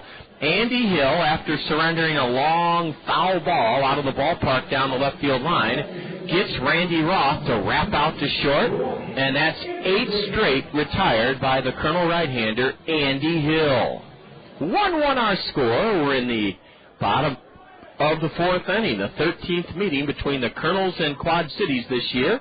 Andy Hill, the 6'4", 195-pound, 21-year-old right-hander, deals a strike call to left-handed hitting Bryan Anderson, the catcher. Now a changeup just outside to Anderson. Bryan tied the game at 1 with an RBI single into right with 2 out back in the bottom of the 1st inning. We're still tied here in the bottom of the 4th, 1-1. Anderson serves one down the left field line for extra bases. Bryan Anderson will go to second. Josh Davies throws into the cutoff man Stacia, and it's a 1-out double down the line and left. An opposite field double swatted by Bryan Anderson, who's 2 for 2. Bryan Anderson, 19 years old, is 2 for 2. He doubles down the left field line. First hit for the Swing since Bryan Anderson's RBI single back in the 1st inning. So quite a run for Andy Hill. He retired 8 straight swing batters before Bryan Anderson stroked that opposite field double down the left field line. Curve and a swing and a miss by Tyler Greene. Tyler Greene out of Georgia Tech. Boy, the Cardinals have loaded this Quad City roster with high draft picks out of college. I'd shudder to think what the payroll is here in terms of bonus money. Ball 1, down and in to Tyler Greene. Tyler spells his last name Greene. There is an E on the end of it. Tyler's a right-handed batter with an open stance. He was playing at Palm Beach in the Florida State League, was struggling there, so the Cardinals moved him here to the Midwest League, and he hits one high and deep to left, back at the wall. Davies reaches up and has it. Terrific catch by Josh Davies on the warning track, just to the right of the 343-foot sign down the line. Tyler Greene, he is bid for a home run, or at least an extra base hit, was turned aside on a dazzling running catch by left fielder Josh Davies. Boy, Davies had to go a long, long way to his right. And on the warning track, in fair ground, near the 343-foot sign, Tyler Greene hauled in that deep, deep drive Josh Davies hauled in that deep, deep drive by Tyler Greene. Now a foul ball into the swing left field bullpen by Jose Martinez. Well, a terrific catch by Josh Davies, equaling the fine grab by the swing right fielder, Casey Roulette, in the top of this 4th inning. Roulette had to go way, way back into right field on the track to rob Josh Davies, ironically enough, of an extra base hit. Here's a high fly ball into right center off the bat of Jose Martinez, gliding to his left to tuck it away, and in the inning, Madison Edwards. And it's still a 1-1 game. Andy Hill surrendering a 1-out double to Bryan Anderson, but then a fine running catch down the line and left by Josh Davies robbed Tyler Greene of what would have been a go-ahead RBI base hit. Jose Martinez then skies to right center where Madison Edwards made the play. No runs in the swing fourth inning. 1 hit. There were no Kernel errors. Quad Cities leaves 1 man aboard. They've stranded 3. Kernels come to bat in the top of the 5th inning. We'll have our Bruce Moore Bonanza Bash for you, a chance for you to earn a pair of tickets to Bluesmore coming up. After 4, it's still the Kernels and Swing tied at 1.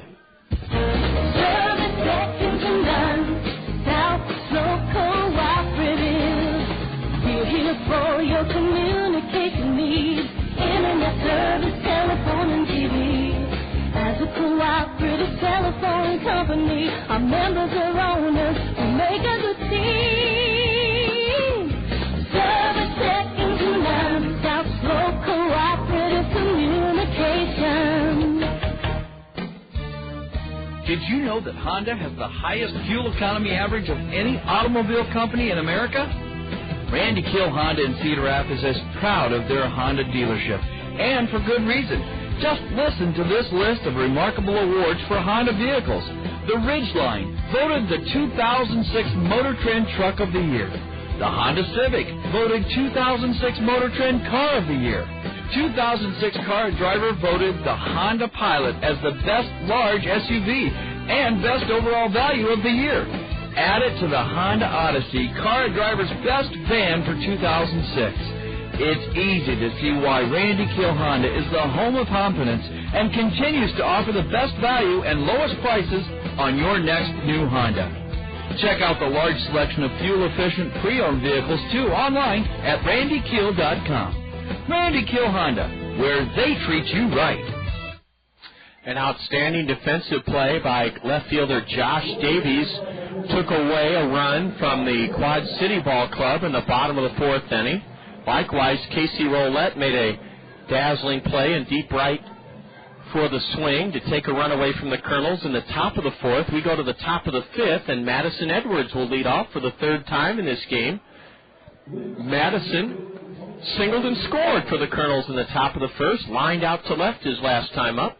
And he corks one fair past first underneath the glove of Randy Roth. Madison Edwards is speeding towards second. The throw by Roulette, not in time. Madison Edwards has a leadoff double here in the Kernel 5th inning. Madison Edwards cranked a hard ground ball underneath the glove of Randy Roth at first base. Down the right field line, Madison ran hard out of the box, and as a left-handed batter, he had a step-and-a-half advantage, and that made the difference as he beat the throw from the right fielder, Casey Roulette, to second, and Madison Edwards is the go-ahead run in this game. He's at second with nobody out. Let's see if Larry Infante will bunt.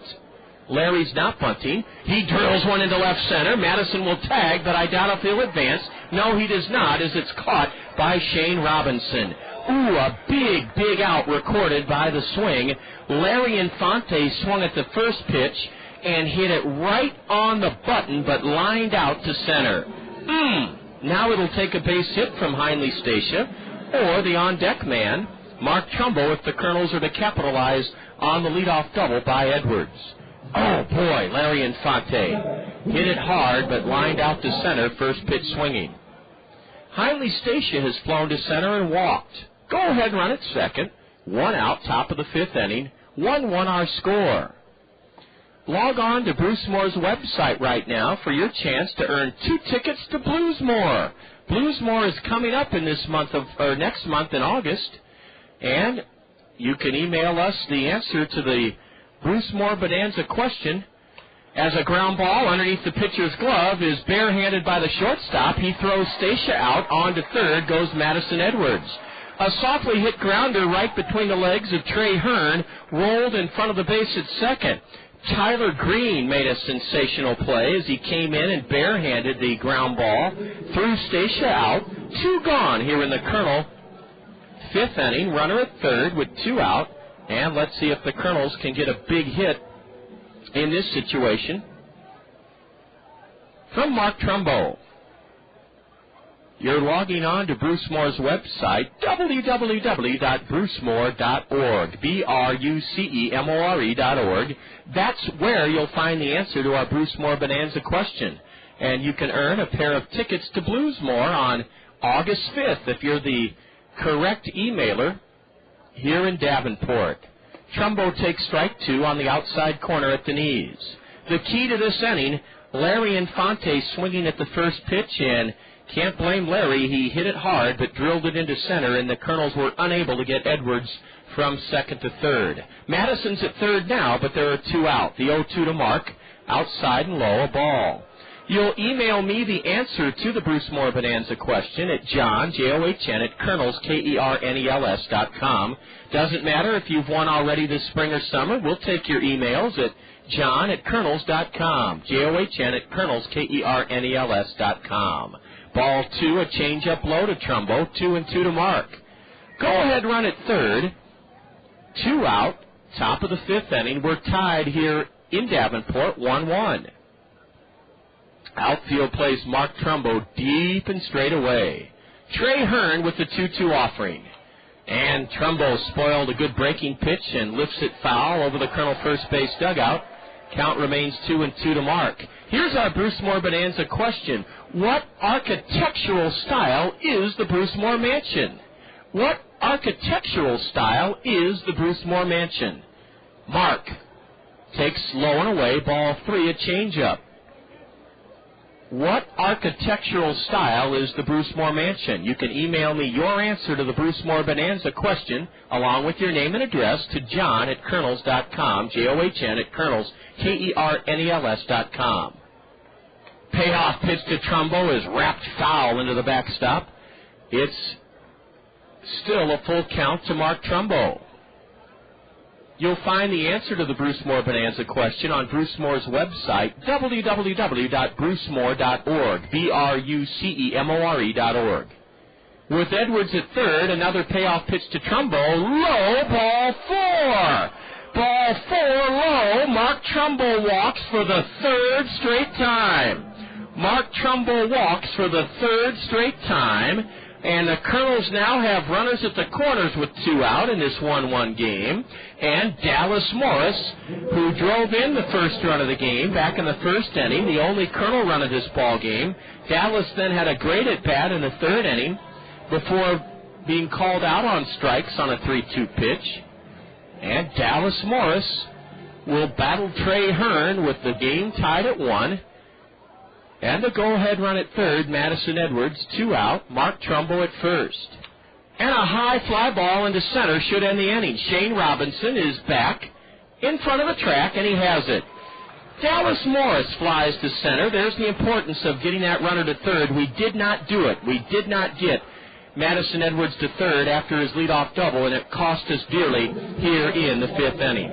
No runs for the Kernels despite the leadoff double by Madison. 1 hit.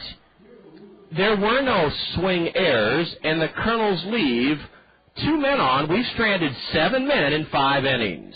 We'll give you that Bruce Moore Bonanza question again when the Kernels bat, or when the swing bats in the bottom of the 5th inning. As we head to the bottom of the 5th, Kernels and Quad Cities knotted at a run apiece. Whether you're a serious athlete or a weekend warrior, injuries can take you out of your game. Smart athletes know that Physiotherapy Associates in Cedar Rapids are the experts in the treatment and prevention of sport-related injuries. Our expert staff serves the metro and surrounding area high school athletes. Physiotherapy Associates of Cedar Rapids, the smart choice in sports medicine. Call us at 398-1569. That's 398-1569. We'll get you back in your game today. Training and the highest quality craftsmanship in the world are 2 hallmarks of union workers. Prospective construction clients can depend on workers who have learned their craft and mastered their skills through the Cedar Rapids, Iowa City Building Trades and Construction Council World-Class Apprenticeship Program. These experienced tradesmen will work with signed contractors to bring flexibility, efficiency, safety, and the highest skill and quality in the world to all building and construction projects. Eastern Iowa works best when we say union, yes. Technology pervades every aspect of our daily lives. This remarkable age we live in has a machine or a computer to meet almost all of our needs. But you won't find a technological device that can provide you with the personal attention for something as important as insurance. Neighbor Insurance Services, your professional Pekin insurance agency in Hiawatha, is trained on all insurance matters, including how much coverage is enough coverage. For personal attention to all of your insurance needs, see the insurance professionals at Neighbor Insurance Services in Hiawatha. We're underway in the bottom of the fifth inning, and a swing and a foul straight back by Chad Gabriel. Andy Hill has pitched very well, and his changeup is swung on and missed strike two. We're tied 1-1 here in the bottom of the fifth inning. First of four between the Kernels and the swing of the Quad Cities. Kernels the hits are even, at 3 apiece. Gabriel on an 0-2 delivery takes just low, ball one. Kernels had a great chance to take the lead in the top of this fifth inning, a leadoff double by Madison Edwards, but we couldn't get him home. Ball two just inside, apparently, to Chad Gabriel, the number 8 hitter, 309 average, straightaway stance, lined out to third his first time up. The 2-2 from Hill. Swing and a miss on a pitch in the dirt. Andy Hill gets Chad Gabriel for the first out here in the swing fifth inning. Boy, you look at this Quad City Ball Club loaded with 300 hitters, loaded with high draft picks, hitting .277 here at home this year, and Colonel pitching has been terrific against this swing ball club. Tonight, Andy Hill has been fabulous. Number 9 hitter Daniel Nelson at the plate takes a breaking pitch low for a ball. Our Bruce Moore Bonanza question: what architectural style is Bruce Moore? What architectural style is Bruce Moore? You'll find the answer on Bruce Moore's website as a strike is poured in from Andy Hill to Daniel Nelson, 1-1. You'll find the answer at www.brucemore.org, BRUCEMORE.org. And you can email me your answer to the Bruce Moore Bonanza question with a pair of tickets to Bluesmore on Saturday, August 5th as your reward. Email me at Jon, Jon, at Kernels, KERNELS.com. Ball 3 outside to Daniel Nelson. That was a changeup. Andy Hill has only walked one man so far tonight. The 3-1 to Nelson. Fouled off to the left, strike two. Only 3 hits for Quad Cities through 4 1/3 inning. The Kernels have just 3 hits, but we've drawn 4. No, check that. 5 walks against starter Trey Hearn. The payoff pitch to Nelson. Fouled into the screen. We'll do it again. What architectural style is Bruce Moore? You can email me the answer to that question along with your name and address to Jon, Jon, at Kernels, KERNELS.com. Nelson chops one to second. Gloved by Larry Infante, flips to first for the out. 2 gone here in the Quad Cities, 5th inning. 1-1 our score. Now we go to the top of the order. And the 5'6" leadoff batter, Shane Robinson. We'll give you that Bruce Moore Bonanza question one more time. What architectural style is the mansion itself, and what style is it built in, architecturally speaking? Here's a line shot down the left field line. It drops in shallow left for a base hit. Over to get it is Josh Davies, and he makes a fine play to hold Shane Robinson to a long single. Shane Robinson hit a flare. He was jammed, and he was strong enough at 5'6" to fist it in the air down the left field line. I'm very surprised that Robinson, with 2 outs, didn't try to stretch that single into a double, but he took a wide turn and held, and he may be running here with 2 out, and Casey Roulette at the plate. 1-1 the score, bottom of the 5th inning. Roulette is 0-for-2, and he corks one down the line and right. That should give the swing the lead. Cutting it off is Jordan Renz. Rounding third is Shane Robinson. He'll stop at third on a double by Casey Roulette. Well, it didn't give Quad Cities the lead because Jordan Renz got to it to his left, cut it off. Casey Roulette has laced a double down the right field line. And with runners at second and third and 2 out, Jon Jay, a left-handed batter, will come up, and let's see if Kernan Ronan has a Mercy Medical Center heart-to-heart conversation with Andy Hill. Right now, Brett Martinez and Dallas Morris are talking to Andy Hill. Second and third, 2 out, on a 2-out single by Shane Robinson, followed by a 2-out double down the right field line by Casey Roulette. Shane Robinson stopped at third.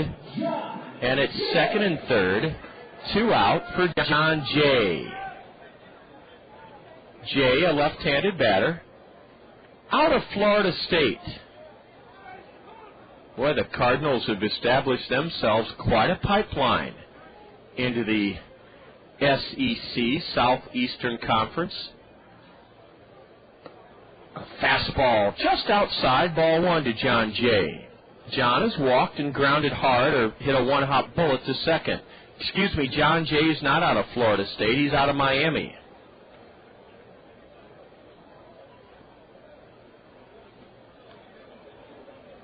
Second and third, 2 away, and Jay takes just outside a fastball, ball 2. Surprising that Andy Hill didn't get either of those calls for the plate umpire. Borderline pitches on the outside part of the plate.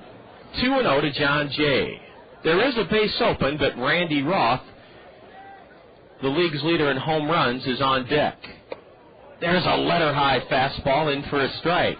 Let's give you that Bruce Moore Bonanza question one more time. You'll find the answer on Bruce Moore's website, www.brucemore.org, BRUCEMORE.org, brucemore.org. Jay takes strike 2 called at the knees, and Andy Hill's come back to even the count to the number 3 hitter in the swing lineup. He's batting with 2 on, 2 out, bottom of the 5th inning. We're tied 1-1. Andy Hill has his sign. The Colonel right-hander's set at the letters, and the next pitch. Ground ball to short. Stacia has it. Throws to first for the out. Hey, Andy Hill gets Jon Jay on a 2-2 pitch to wrap out to shortstop Heinle Stacia. And the swing with runners at second and third and 2 out do not score. Andy Hill prevents Quad Cities from taking the lead in this game. No runs for Quad Cities in the 5th. 2 hits. They had runners at second and third with 2 out. There were no Colonel errors, and the swing leave a pair. They've stranded 5. We'll give you that Bruce Moore Bonanza question one more time right now. Remember, if you answer correctly, you'll receive 2 tickets to Bluesmore on Saturday, August 5th. What architectural style is Bruce Moore? What architectural style is the mansion Bruce Moore? You'll find the answer at www.brucemore.org, BRUCEMORE.org, and you can email me the answer to the Bruce Moore Bonanza at john@kernels.com, JOHN at Kernels, KERNELS.com. We need your name and your mailing address. After 5, it's still the Colonels 1 and Quad Cities 1. In today's work world, knowledge is power. Training for modern job skills is opportunity and security. And you have one of the best choices for your future right here in Eastern Iowa. It's Kirkwood. Kirkwood Community College offers over 100 degree programs to give you new job opportunities or a smart start on your college path. Find out more today. Call Kirkwood Admissions, 398-5517. Kirkwood, start here, go anywhere. Hi, I'm Papa John, and when I say better ingredients, better pizza, I'm not talking about a little better. I'm talking about a lot better. Let's talk about our pizza sauce. It's made from fresh, fine-ripened tomatoes, not from concentrate. But when it comes to ingredients, we select from the world's best. Better ingredients, better pizza, Papa John's. A lot better. Call your neighborhood Papa John's today and ask for the Home Run Special, a large, thin, or original crust pizza with up to 3 toppings for $10.99. Just $10.99. Great teams consist of diverse talent. Rockwell Collins understands this and is committed to developing diversity in our community. We recognize that our leadership in the aviation and communications electronics industry hinges on attracting and retaining a diverse workforce. And we're working with other Iowa companies to create an environment that nurtures diversity. Rockwell Collins. Different thinking makes us great. Great thinking makes us different. Jordan Renz is leading off for the Colonels as we go to the top of the 6th inning. Still tied at 1. Terrific pitching by Colonel right-hander Andy Hill to get out of a 2-out jam in the bottom of the 5th inning and keep us tied at 1. With 2 outs, Shane Robinson singled to left. Casey Roulette doubled the go-ahead runner to third. It was second and third, 2 out, and Andy Hill got Jon Jay to ground to short. Now a big lollipop curve is upstairs to Colonel All-Star right fielder Jordan Renz. 2-2 to Jordan. Jordan is flown to center and walked. The 2-2 from Trey Hearn. Swing and a miss. A fastball, eye high. Jordan couldn't lay off that high gas, and the strikeout for Trey Hearn is his fourth of the night. One away here in the Colonel's sixth inning. The Swing have a right-hander starting to throw in their left field bullpen. And that Quad City right-hander is Matt Trent. Brett Martinez is grounded to short twice tonight. He goes up pumping and fouls one straight back.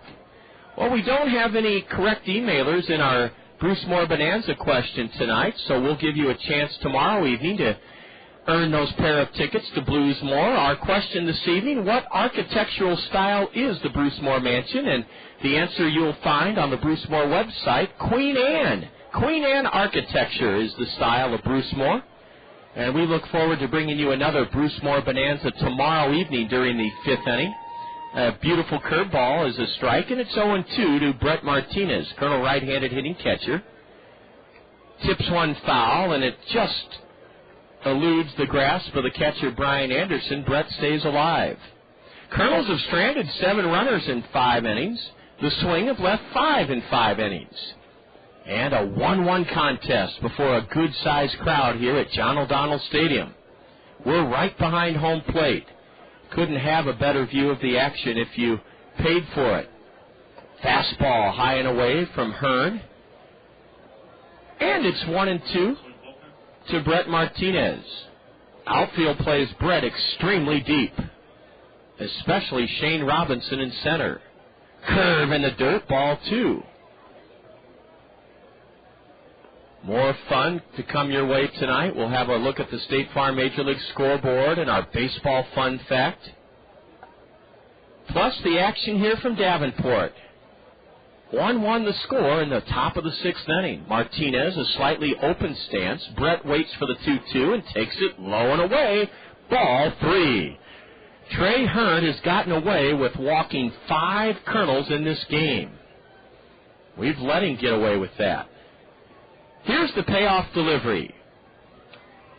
A high, lazy fly ball into straightaway right. Casey Roulette takes 1 half step to his left and one-hands it for the second out of the Colonel's sixth inning. Well, a good at-bat for Brett Martinez. He ran the count full, but then flew out to right. The Colonels have had a base runner in every inning in this game. And Hearn is trying to set us down in order for the first time tonight. Right-hander Trey Hearn, that is, making his 10th start of the year. The league is only hitting .227 against this right-hander, who comes straight over the top and pounds a fastball by Flint Whipke. Flint has struck out twice so far tonight. Struck out in the second inning, but reached on a pass ball. A big yellow hammer stays up and in to Flint Whipke. We'll continue also with our look at Halo happenings, results from around the Angel organization from last night. Flint takes low, ball 2. Double-A Arkansas is off to a good second-half start, led by former Colonel manager Tyrone Boykin. The Travs beat Tulsa last night 6-3. Here's a drive into left, but right at Jon Jay. Oh, brother, Flint Whipke couldn't have hit it any harder. He really shellacked that 1-2 pitch and ripped it into left right at Jon Jay for the final out of the Colonel's sixth inning. And for the first time tonight, the Colonels go in order. We'll tell you about that Arkansas win over Tulsa when the Swing come to bat against Colonel right-hander Andy Hill in the lower half of the sixth inning. Here in Davenport, it's still the Colonels 1 and Quad Cities 1. Hi, I'm Phil Andrews, your local Pekin insurance agent at Andrews Insurance here in Cedar Rapids. Even though we all do our best to stay healthy, we can never anticipate when an illness or accident might strike. Couple that reality with rising medical costs, and the importance of a top-notch medical plan becomes clear. Pekin Insurance offers a wide choice of deductibles and a non-tobacco user discount. To explore the major medical insurance plan that best fits you, visit me, Phil Andrews, at Andrews Insurance. Hi, this is Dave Town with Five Seasons Transportation and Parking. Do you ever wonder if it's safe to send your child on the bus? It is, and here's a few reasons why. All the buses in Cedar Rapids are equipped with security cameras, so the drivers always know what's happening behind them. The buses also have global positioning systems, or GPS, which means they can be tracked at any time by satellite. Does that surprise you? It shouldn't.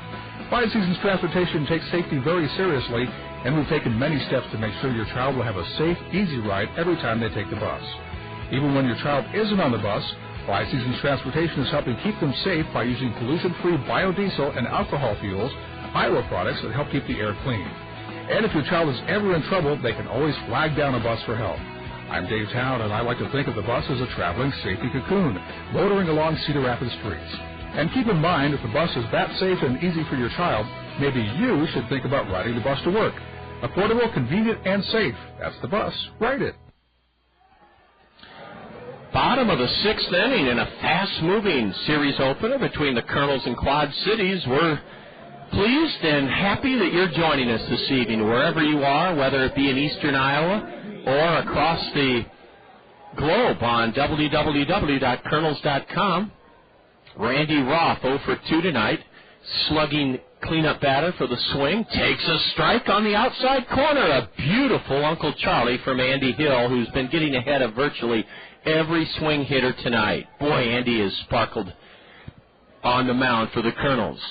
A towering fly ball into left. I mean, it's a mile high. Camping underneath it, Josh Davies, and he has it for the first out of the sixth inning.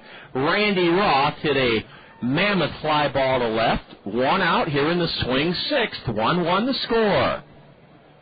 In Arkansas, 6-3 win last night over Tulsa, getting back to Halo happenings, results from the Angel Farm System last night. Former Colonel from last year, right-hander Nick Greene, pitched 8 innings, and he gave up just 3 runs on 7 hits. He struck out 7. And Bob Zimmerman, former Colonel closer from a couple of years back, earned his 3rd save. Nick Greene was the winner for Arkansas. Ball 1 is low to Bryan Anderson, who's 2 for 2, and now a 1-0 pitch is launched foul off to the left for strike 1 to the left-handed batter, Bryan Anderson. Rancho Cucamonga is 10-16 in the second half. They lost to Stockton last night 13-7. Sean Rodriguez came up big. Here's a little blooper to left, and backpedaling into shallow left to glove it is Heinley Stacia. Bryan Anderson is retired for the first time tonight. Andy Hill came in on the hands of Bryan Anderson, and Anderson lofted a soft pop-up to shallow left. Heinley Stacia backpedaled and caught it, and there are 2 away here in the swing sixth inning. Man, 1-1 the score. You couldn't ask for more than what Andy Hill has given the Kernels tonight. Here's a high fly ball into left, coming on Josh Davies, and he makes the grab. Tyler Greene flies out to shallow left. Josh Davies has been a busy man. Josh made the catch, and a 1-2-3 inning for Andy Hill in the bottom of the sixth inning. Andy Hill has been sensational, brilliant, magnificent through 6 innings. He has held the league's leading hitting team, Quad Cities, to 1 run on 5 hits through 6 innings. We go to the top of the 7th. Kernels 1, Quad Cities 1. When you're in the market to buy or sell a home, how can you differentiate one realtor from another? The distinction is clear when you consider the remarkable offer that Dick Ramsey of Skogman Realty makes. Dick Ramsey's offer is unprecedented. Buy one of Dick Ramsey's homes, and Dick Ramsey will buy yours. That extraordinary pledge bears instant replay. Buy one of Dick Ramsey's homes, and Dick Ramsey will buy yours. For the best home buying or home selling experience in Cedar Rapids, turn to the home team, Skogman Realty's Dick Ramsey. Did you know that Honda has the highest fuel economy average of any automobile company in America? Randy Kill Honda in Cedar Rapids is proud of their Honda dealership, and for good reason. Just listen to this list of remarkable awards for Honda vehicles. The Ridgeline, voted the 2006 Motor Trend Truck of the Year. The Honda Civic, voted 2006 Motor Trend Car of the Year. 2006 Car Driver voted the Honda Pilot as the best large SUV and best overall value of the year. Add it to the Honda Odyssey, Car Driver's best van for 2006. It's easy to see why Randy Kill Honda is the home of confidence and continues to offer the best value and lowest prices on your next new Honda. Check out the large selection of fuel-efficient pre-owned vehicles, too, online at RandyKill.com. Randy Kill Honda, where they treat you right. A new pitcher for the Swing as we go to the 7th inning in a 1-1 game. Each club scoring a run in the first inning. Neither team has scored since. Matt Trent, a right-hander, takes over for the starter, Trey Hearn. Trey Hearn pitched 6 innings for the Swing, gave the Kernels 1 run on 3 hits in 6 innings. Hearn struck out 1, 2, 3, 4, 5, and Trey Hearn walked 5. Trey Hearn is lifted and coming off a 7-inning shutout performance here on June 6th against us. In 2 starts, he went 13 innings, gave us 1 run on 6 hits in 13 innings, struck out 12, and he pitched well here again tonight. On in relief is right-hander Matt Trent for Quad Cities. Matt Trent is a 23-year-old from Wingate College, a 30th round pick by the Cardinals. He's a big fella, 6'2", 220, and he brings in a fastball, a strike at the letters, to Josh Davies. Davies, the number 9 hitter, is lined to right and flown out to deep right field. Strike 2 from right-hander Matt Trent to Josh Davies. Trent is 1-2 and lost 3. He's working for the 34th time out of Quad Cities bullpen, a 3.11 ERA, and he has no saves. Here's a high pop foul drifting towards the Colonel first base dugout. Randy Roth runs out of room. It lands right at the feet of the Colonel trainer, Eric Munson. Matt Trent, in 46 1/3 innings, has surrendered 40 hits, struck out 61 in 46 1/3, walked 23, and the league hitting .238 against right-hander Matt Trent. Nothing doing in the Colonel bullpen.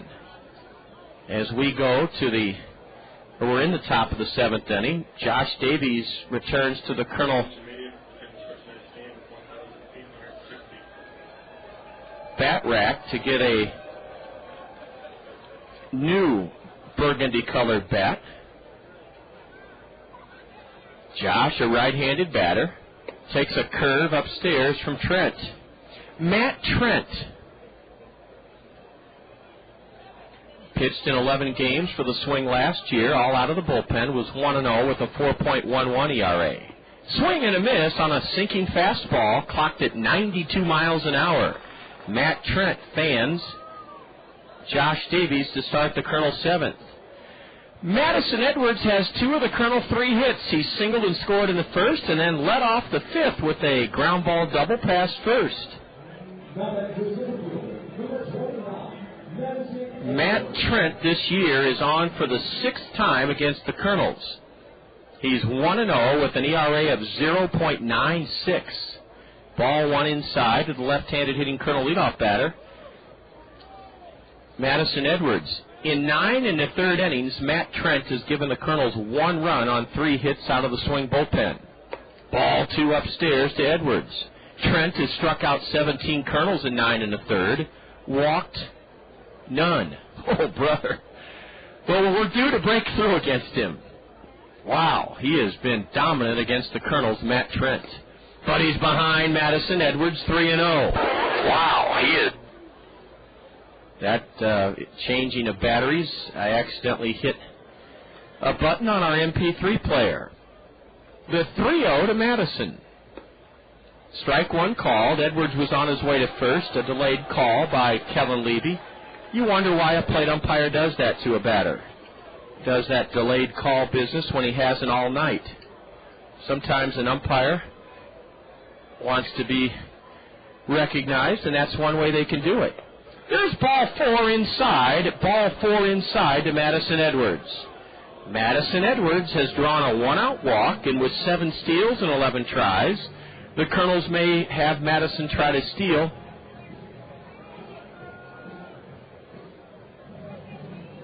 Or they may put a hit and run on. 1 on, 1 out, and here's Larry Infante. A throw to first, and boy, the throw almost got by the first baseman, Randy Roth. 1-1 our score. We're in the top of the 7th inning. It's been a fun ball game. Both teams, as expected, competing very hard, with the Kernels leading the swing in the standings by a game. Another throw to first. Madison Edwards back safely. In that loss by Rancho Cucamonga to Stockton last night, as we look at the Halo Happenings results from around the Angels system, Sean Rodriguez had a big night at the plate. Ball one inside to Larry Infante, down and in. Larry had to jackknife out of the way of the pitch from Matt Trent. Sean Rodriguez 3 for 5 with a home run and 5 RBIs in Rancho Cucamonga's 13-7 loss to Stockton. Larry swings hard and misses. Boy, Matt Trent just comes right after hitters. Fastball. Carl Jellin, a former Colonel right-hander from last year, took the loss. Carl was roughed up for 7 runs on 11 hits in 3 innings. Larry swings at a changeup and misses it. It was in the dirt. Larry was fooled by that good changeup from Matt Trent. Strike 2 to Larry Infante. Orem's record in the Pioneer League is 16-13. Mesa's record in the Rookie Arizona League is 12-10. And the Dominican Summer League rookie team is 11-9. So that bodes well for future Colonel teams, that all 3 rookie ball teams are playing above 500. There goes Madison Edwards, and Larry Infante pumps the 1-2 pitch foul down the left field line. Larry's still in the hole, 1 ball, 2 strikes. Remember, we're back at home this Monday, a 4-game series with the Kane County Cougars.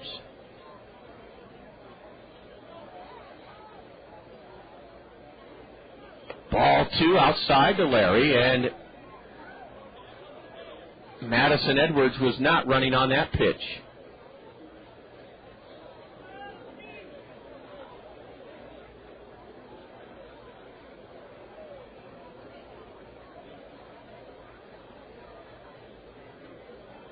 Madison not running, and Larry Infante whistles the 2-2 pitch foul. Cracked it past first, hooking foul.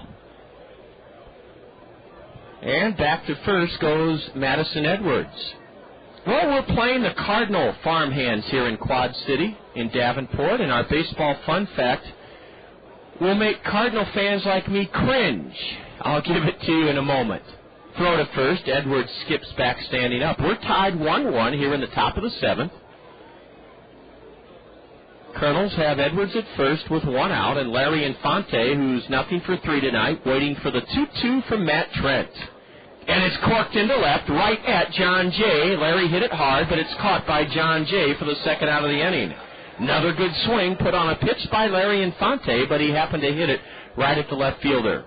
Our fun fact, our baseball fun fact, in 1972, Augie Bush called the shots, the Cardinal owner, on 2 trades of left-handers. The Cardinals traded Steve Carlton in 1972 to the Phillies for Rick Wise, and then the Cardinals dealt 22-year-old former Cedar Rapids Cardinal Jerry Royce to the Astros for Scipio Spinks. A ground ball pass first. He goes into right, and racing to third is Madison Edwards. The throw there, not in time. Heinley Stacia with a seeing eye base hit underneath Randy Roth's glove at first. And then it trickled past Jose Martinez deep in the hole at second into right field. Madison Edwards sped to third with 2 out. Heinley Stacia's seeing eye soft roller into right gives the Colonels a great 2-out scoring chance here in the 7th. First and third, 2 out for Mark Trumbo. Well, getting back to our baseball fun fact, in 1972, the Cardinals, the parent club of this Quad Cities ball club, traded Steve Carlton to Philadelphia for Rick Wise, and then they traded 22-year-old southpaw, former Cedar Rapids Cardinal Jerry Royce to the Astros for Scipio Spinks. Not a fun fact if you're a Cardinal fan. Steve Carlton went on to win 252 games after the Cardinals traded him. Jerry Royce went on to win 198 games after the Cardinals traded him. Ball 1 upstairs. And wait a minute, a balk has been called on Matt Trent. Matt Trent has balked home the go-ahead run in this game, Madison Edwards. Edwards calmly trots home, touches home plate, and the Kernels lead 2-1. A balk by Matt Trent forces home Madison Edwards with the go-ahead run in this game. Heinley Stacia advances to second, and Mark Trumbo on the first pitch takes high and outside, ball 1. A balk was called by the plate umpire, Kellen Levy. There was no argument from the pitcher, Matt Trent, or the third base swing dugout. 2-1 Kernels here in the 7th inning. Mark Trumbo now sends one soaring foul down the left field line. It's chased to the bleachers by Daniel Nelson, but up into the bleachers it goes. Strike one to Mark Trumbo. 2-1 Kernels here in the top of the 7th inning on a balk charge to Matt Trent. Well, if you're a Cardinal fan, you probably don't want to hear this, but after trading Steve Carlton and Jerry Royce in 1972, those pair of lefties went on to win 550 games in their careers. Augie Bush traded both of them away in the offseason in 1972. Oh, brother, think what the Cardinals could have done in the 70s and 80s with Steve Carlton and Jerry Royce on their staff. Whew! Think of that. Think of Mike Torres. Torres was traded in 71 by the Cardinals. The 2-1 to Trumbo. Bouncer to short. It hit the runner to end the inning. It hit Heinley Stacia in the right thigh, and that'll end the inning. It's a put-out for the shortstop, Tyler Greene. Mark Trumbo lashed a hard ground ball that struck Heinley Stacia going from second to third. Automatic dead ball and automatic out. The put-out for the shortstop, Tyler Greene. The Kernels forge ahead. A walk, a single, and a balk. 1 run in the 7th for the Kernels on 1 hit. No swing errors. The Kernels leave nobody aboard as Stacia is struck with a batted ball by Mark Trumbo. It's 7th inning stretch time here in Davenport, and the Kernels now lead the swing 2-1. Second to none, South Slow Cooperative. We're here for your communication needs. Internet service, telephone, and TV. As a cooperative telephone company, our members are owners who make a good team. Service second to none, South Slow Cooperative Communication. Are you looking to take your baseball or softball game to the next level? The premier place to do it is Perfect Game, located across the street from Veterans Memorial Stadium. Perfect Game's professional baseball and softball instructors will help improve your pitching, hitting, throwing, fielding, and base running abilities in Iowa's premier training facility. For the best individual baseball and softball instruction and training, visit Perfect Game. That's Perfect Game, just a fly ball away from Veterans Memorial Stadium. When it comes to making buying decisions, people let their fingers do the walking through Yellow Book Yellow Pages. It's no wonder. Yellow Book's packed with ads, coupons, restaurant menus, and more. Delivering to homes and businesses throughout the area, Yellow Book combines the features consumers want with advertising rates business owners can afford. To place your ad, call 1-800-YB-YELLOW. That's 1-800-YB-YELLOW. Yellow Book, not the other book. 7th inning stretch completed here at John O'Donnell Stadium in Davenport, where the Kernels have been out hit 5-4 by the swing in a pitching duel between Andy Hill and Trey Hearn, who gave way to Matt Trent in the top of the 7th, and the Kernels scored a run with 2 outs on a balk committed by Matt Trent. Let's review that Kernel 7th inning that led to the first run in the game since both teams scored a run in the first. Josh Davies struck out leading off against Matt Trent. Madison Edwards walked. Larry Infante lined to left. Heinley Stacia then hit a seeing eye ground ball base hit into right, sending Edwards to third. With Mark Trumbo at the plate, a balk was called on the first pitch to Mark Trumbo. No pitch.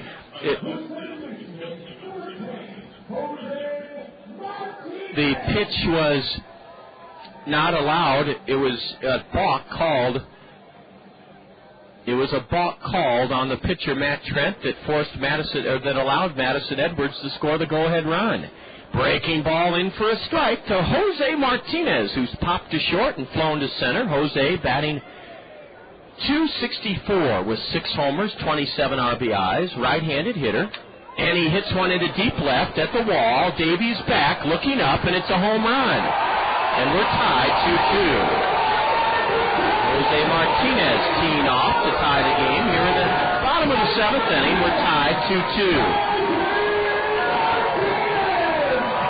Number 7 for Martinez. Jose Martinez, a .264 hitter, has belted his 7th home run of the year as he launched it over the 8-foot-high wall in left center. Josh Davies went back, but it reached the grass slope seating berm, and it's tied now in the 7th, 2-2. So the Colonel 2-1 lead lasted 2 pitches. Here's a broken bat base hit into center by Chad Gabriel. A broken bat single by Gabriel, and the Swing have the go-ahead run at first with nobody out here in the bottom of the 7th inning. How quickly the momentum has shifted in this game. The home run by Jose Martinez leading off the 7th is Martinez's 4th home run against the Kernels. Isn't that something? Of his 7 home runs, 4 have come against us. That's unbelievable. How can one guy do that to your ball club? Well, Jose Martinez is the only man that can answer that question, and he's in the dugout after his leadoff home run. Now, Kernan Ronan, a Mercy Medical Center heart-to-heart conversation with Andy Hill, sponsored by Mercy Medical Center. You owe it to yourself and the people who love you to find out what your risk of heart disease is with a $35 heart-to-heart screening from Mercy Medical Center. It's quick, easy, and convenient, and that Mercy Medical Center heart-to-heart screening could save your life. Call Mercy at 398-6821, 398-6821 to schedule your Mercy heart-to-heart screening. Everybody in the ballpark expecting Daniel Nelson to try to lay down a bunt. He squares, bunts foul, strike 1. Jose Martinez belting his 4th home run against Colonel pitching this year. 4 of his 7 home runs have come at our expense. And then Chad Gabriel on a good pitch by Andy Hill was jammed and was strong enough to boop it into center. And now he's at first with nobody out. 2-2 our score here in the 7th inning. Oh, Andy Hill has pitched a great ball game. His fastball is over but low, 1-1 to Daniel Nelson. Nelson has great speed, so a sacrifice bunt attempt by him becomes even more challenging to try to get him at first base. A switch hitter batting left-handed. Nelson squares and bunts, and it's in front of the plate, gloved by Dallas Morris, who throws in time. Larry Infante covered first on the bunt, popped high in the air off the ground, a one-hopper. Dallas Morris charged it and threw to Larry Infante. Dallas's momentum was carrying him towards home plate, and he threw to first to get Daniel Nelson for the sacrifice. And now the Swing have the go-ahead run at second with 1 out and the top of their order up. The sacrifice went third to second. Morris to Infante. Well, Andy Hill's going to be lifted, and what an outing for Andy Hill. The Colonel right-hander goes 6 1/3. So far, Andy has given up just 2 runs on just 7 hits. Andy Hill, the Colonel right-hander, fanned 3 swing batters, and he walked only 1. Andy Hill walked only 1 batter in 6 1/3 innings. 2-2 our score. Andy Hill gives way to right-hander Chris Howell. This U.S. Cellular call to the bullpen, sponsored by U.S. Cellular. Get your wireless relief only from U.S. Cellular.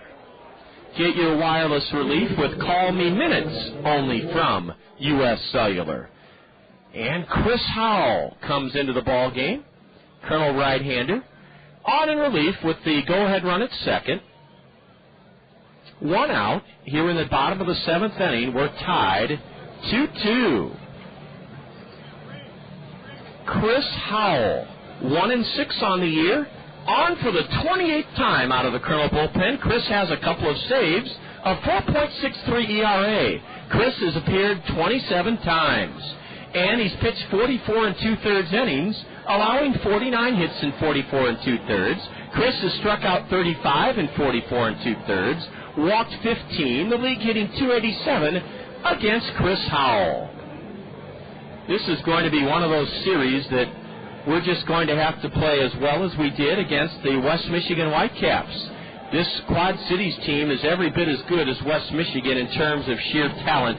The Cardinals have loaded this team with high draft picks, guys who played 3 and 4 years of Division I college baseball in the ACC, the SEC, or the SEC. So it's a much younger Kernel team, less experienced Kernel Ball Club. Battling tooth and nail, tied in this game 2-2. Chris Howell's ready to go against Shane Robinson. Shane, the leadoff batter for the Swing, has 2 of their 7 hits.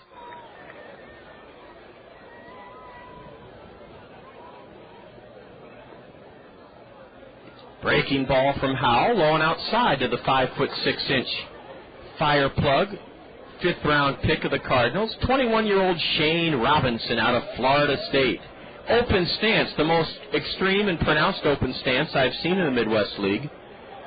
Shane's front foot is almost out of the batter's box. Curveball, look good from here, ball 2 according to Kellen Levy, the plate umpire.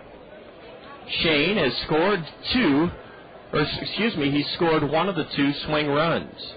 We're tied 2-2 here in the bottom of the 7th inning. The 2-0 from Chris Howell is lifted into shallow center. Madison Edwards trots in a step, makes the catch. Tagging and holding at second is the go-ahead run. Chad Gabriel, big out recorded by Chris Howell as he gets Shane Robinson to fly to center. 2 away here in the Swing 7th, and the batter Casey Roulette. Last time out, Chris Howell pitched very well. That was Tuesday at home in a 9-3 Kernel loss to Southwest Michigan. But Chris Howell pitched very well. He misses low and away, ball 1. Let me correct myself. The last time Chris Howell pitched was this past Tuesday, 2 nights ago, in a 9-3 loss to the Devil Rays at home. Chris pitched 2 1/3 scoreless innings. Gave Southwest Michigan only 1 hit in 2 1/3, struck out 3, walked none. The 1-0 to Casey Roulette, right-handed batter. Line shot into left, a base hit. Rounding third is the go-ahead run, Chad Gabriel. The throw home to the plate is off the glove of the catcher. It was in time, but it skipped off the mitt of Brett Martinez. And Quad Cities leads it here in the 7th inning on a 2-out RBI single by Casey Roulette. Roulette lined it to the left of Dallas Morris. A strong throw home by Josh Davies, a one-hopper that skipped off the mitt of Brett Martinez. Had Brett been able to glove it cleanly on one hop, I think he would have tagged out Chad Gabriel. But Gabriel scored, and it's been a 2-run 7th, and the Swing lead it now 3-2 here in the 7th inning. That run is charged to the starter, Andy Hill, and what an outstanding outing for Andy Hill. His final line, 6 1/3 innings. He surrendered only 3 runs on 7 hits. He struck out 3, walked 1, and that run, that RBI single by Casey Roulette, drives in Chad Gabriel to make it 3-2 Swing. Roulette took second on the throw that got by Brett Martinez, and strike 2 to Jon Jay. So an error, a throwing error, will likely be charged to Josh Davies, but it was a good throw. The error could have been charged to Brett Martinez. I'm not sure who they'll charge the throwing error to, or the error to, whether it'll be a throwing error charged to Josh Davies in left, or an error on Brett Martinez. The 0-2 pitch from Howell is squibbed foul behind the plate. Sometimes you can play a game and be trailing in the game, but feel very good about where you are. And this is one of those nights. The Kernels have played a very, very good ball game. So hang in there. Win, lose, or draw, we know we played well tonight. Ball 2 outside, or ball 1 outside to Jay.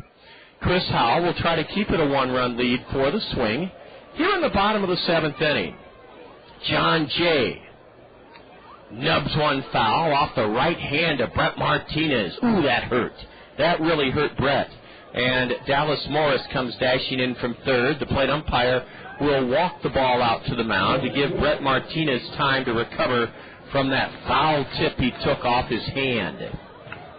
Well, the Swing are a very tough club to beat at home. They're 7-2 this year here at John O'Donnell, and the Kernels have a great chance tonight to take the opener of this series, trailing only by a run in the bottom of the 7th inning. Runner at second, 2 out, and the left-handed hitting Jay waits for the 1-2, and it's just outside. Chris Howell missed just outside for ball 2. Deuce is wild now, 2 balls, 2 strikes. A hit was correctly awarded to Mark Trumbo in that 7th inning. The last ball hit by Trumbo hit Heinley Stacia. Here's a rocket fair past first into the right field corner, and scoring easily is Casey Roulette. Jon Jay digs for second, and he dives in safely with an RBI double. And the Swing now lead this ball game 4-2 in the bottom of the 7th inning. Jon Jay ripped an RBI double past first, scoring Casey Roulette. And I'm telling you, I don't know how the Swing, I don't know how they won't be the favorite to win this Midwest League title, much less the division. They just have too much talent. Too much talent the Cardinals have put in on this team for them not to be the favorite down the stretch. You load a team up with high draft picks like this, and, brother, you better win. Or else the Cardinals would have to look themselves in the mirror and say, uh-oh, we made some mistakes on their draft picks. But, man, this team just has loads of talent. Ball 1 outside to Randy Roth from Chris Howell. Now ball 2 low and away.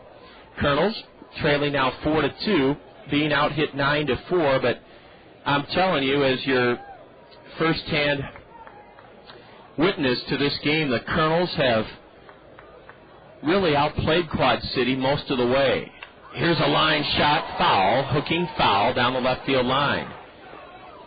Yeah, this Swing ball club is loaded, brother. They, if they keep this team together, they should be the prohibitive favorite in the league come September, because they have so much experience and so many high draft picks, so many 300 hitters. And when you load a team with that kind of talent, they're tough to beat. Strike 2 called to Randy Roth. It's been a 3-run outburst for Quad City here in the 7th inning. But again, I have to be the bearer of good news. The Kernels have played a heck of a ball game. Here's a little pop-up to second. Heinley Stacia glides in and has it, and that ends the inning. Randy Roth pops to shallow short, and the Swing sends 7 men to the plate in the 7th inning, and they strike for 3 runs. On 4 base hits, 1 Kernel error, our first of the game, and Quad City leaves 1 man aboard. Kernels right in this ball game, playing well as we go to the top of the 8th. It's the Swing 4 and the Kernels 2. You're enjoying Kernel Baseball on the Kernel Radio Network. When it comes to auto insurance, Westside Agency in Palo, your professional Pekin insurance agency, will make certain you're properly insured with the right coverages and deductibles. Westside Agency will tell you about the money-saving discounts from Pekin Insurance. Multi-car discount, good student discount, loss-free discount, 45-plus auto discount, auto home discount, low mileage discount. To see if you qualify for any of these auto discounts that will lower your premium, visit Westside Agency in Palo.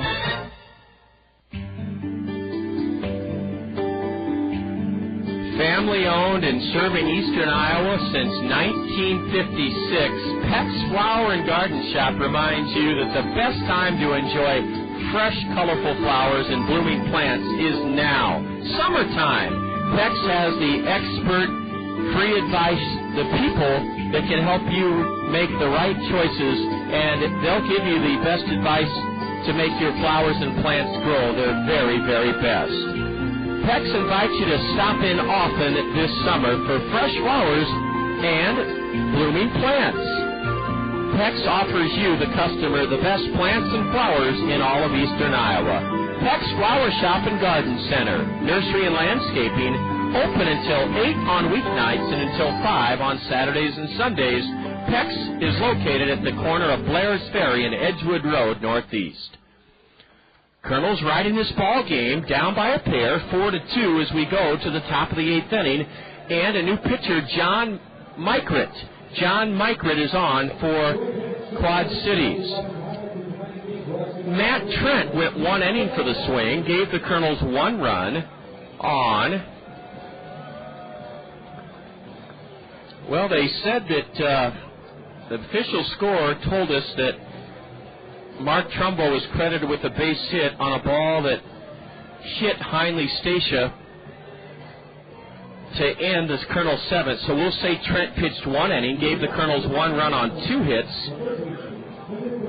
Trent struck out 1, and he walked 1. Jon Jay, a right-hander, will face Dallas Morris to start the Kernel 8th. Dallas pops 1 straight up into the air. Near the bag at second, the shortstop waits and has it. Dallas Morris pops out to short. Dallas gave the Kernels a 1-0 lead in this game with a big 2-out RBI single back in the 8th inning. Dallas Morris has popped to short. 1 gone here in the Kernel 8th inning.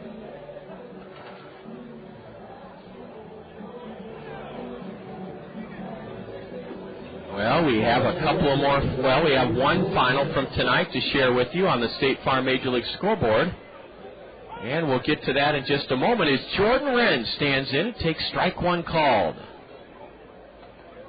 Jordan is 0 for 2 tonight. Walked his second time up. Jon Jay delivers inside. Jon Jay is a right-hander, and he was a position player at Northwestern in the Big Ten League. Tall right-hander. John's 2-1 on the year with a 3.95 ERA, and Jordan Wren swings and misses for strike 2. Jon Jay in 43 1/3 innings has given up 34 hits. Struck out 36 in 43 1/3, walked 16. 1-2 to Jordan Wren's. Ball too low. Boy, the Kernels have been good taking pitches tonight and throughout the first half for that matter. This ball club is really wised up at the plate and is not getting themselves out. Jon Jay has no saves to go along with his 2-1 record. The league hitting .217 against him. Jordan Wren fouls a fastball straight back. The count remains 2-2. Chris Howell surrendered a couple of hits in his 2/3 of an inning, but no runs. Or check that. Chris did surrender 1 run on 2 hits. Struck out none and walked none. Curve and a swing and a miss. Oh, boy, I think Jon Jay left a curveball hanging. Jordan Wren's mistimed it just a tad, though, and Jordan's down on strikes. 2 away here in the Kernel 8th inning. And the swinger on top, 4-2. Brett Martinez is the batter against Jon Jay. M-I-K-R-U-T. Jon Jay. A broken bat roller, a worm burner to short. Tyler Greene has it, throws high, and Martinez slides in feet first. But according to the base umpire, Bryan Anderson, Randy Roth tagged Brett Martinez on the shoulder, sliding in feet first for the final out of the inning. Brett Martinez rolls out to short, and Jon Jay does a great job protecting the swing 2-run lead. He retires the Kernels in order in the top of the 8th inning. We're going to keep it right here and bring you a look at the State Farm Major League scoreboard as we go to the bottom of the 8th inning. State Farm Insurance agents Brad Dunn, Al Shetler, Dale Thompson, and Gary Shubat bring us this look at the State Farm Major League scoreboard. Let's begin in the American League. 3 games this afternoon.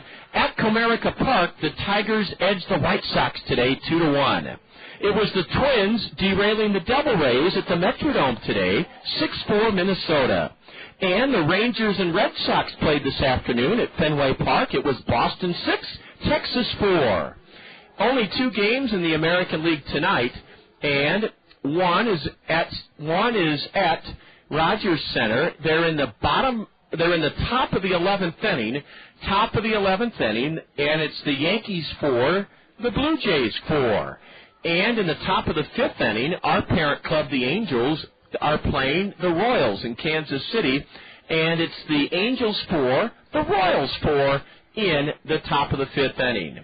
In the National League this afternoon on the State Farm Major League scoreboard at Wrigley Field, the Cubs dumped Houston 4-1, and at Great America Ballpark, the Mets whipped the Reds 4-2. A final from tonight at Dolphin Stadium, the Marlins bowed to the Pirates, Pittsburgh 5, Florida 3. And tonight in the National League, they're in the bottom of the 2nd inning at Chase Ballpark in Phoenix, and it's the Diamondbacks on top of the Dodgers 2-1. That game in the bottom of the 2nd inning. No score, the Dodgers and Giants they're not underway yet at AT&T Ballpark. That's our complete look at the State Farm Major League scoreboard, brought to you by State Farm Insurance agents Brad Dunn, Gary Shubat, Dale Thompson, and Al Shetler. As we go to the bottom of the swing has out-hit the Kernels 9-5, and this game was tied 1-1 until the 7th inning when the Kernels scored the go-ahead run on a block committed by Matt Trent. That sent home Madison Edwards and gave the Kernels a short-lived 2-1 lead. But the swing broke through in the bottom of the 7th and scored 3 times. 2 of the 3 were charged to starter Andy Hill, 1 to Chris Howell. And we have a call to the Colonel Bullpen, sponsored by U.S. Cellular. Get your wireless relief with Call Me Minutes only from U.S. Cellular. Right-hander Tim DeJurgis comes on. Tim DeJurgis pitches here in the bottom of the 8th inning, and he'll face Bryan Anderson, left-handed hitting catcher, who's 2 for 3 tonight, and Anderson fouls one away to the left. If somebody can compete with this swing ball club the last month and a half of the year, what they'll have to do is have Quad City beat themselves. Here's a line drive, a sinking liner into right, and coming on to nab it is Jordan Renz. Bryan Anderson whacked a sinking liner into right. Jordan Renz caught it, 1 away here in the swing 8th inning. And what I'm saying is this swing ball club is not unbeatable. My goodness, they're 14-12 in the second half, so somebody's beaten them. But I'm saying more times than not, they've probably beaten themselves. They're just loaded with too much talent to lose too many games by virtue of the other team's talent. Most of the other team's talent at the level that the swing has is a little bit farther up in their organization. The Cardinals have parked a lot of great talent here in Davenport for Quad City for their fans to enjoy. Beautiful curve from Tim DeJurgis. It's 0-2 to Cardinal first-round pick a year ago, Tyler Greene. Tyler's nothing for 3 tonight. Tim DeJurgis on in relief for the Kernels. The 0-2. Breaking ball, just low, ball 1. Chris Howell went 2/3 of an inning in relief of starter Andy Hill, surrendered 1 run on 2 hits, struck out none, walked none. Right-hander Tim DeJurgis with the 1-2, just low for ball 2.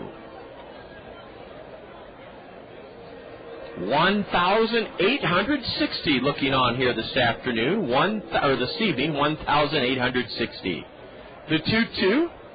Curve and a swing and a miss. Tyler Greene fans, 2 gone here in the swing 8th inning for 2 Quad Cities. Tim DeJurgis, 0-5 this year. He's pitching for the 29th time out of the Colonel bullpen, a 4.26 ERA. In 44 1/3 innings, Tim has surrendered just 33 hits. Struck out 39 in 44 1/3, walked 26, and the league hitting .212 against Tim DeJurgis, who delivers a strike called to Jose Martinez.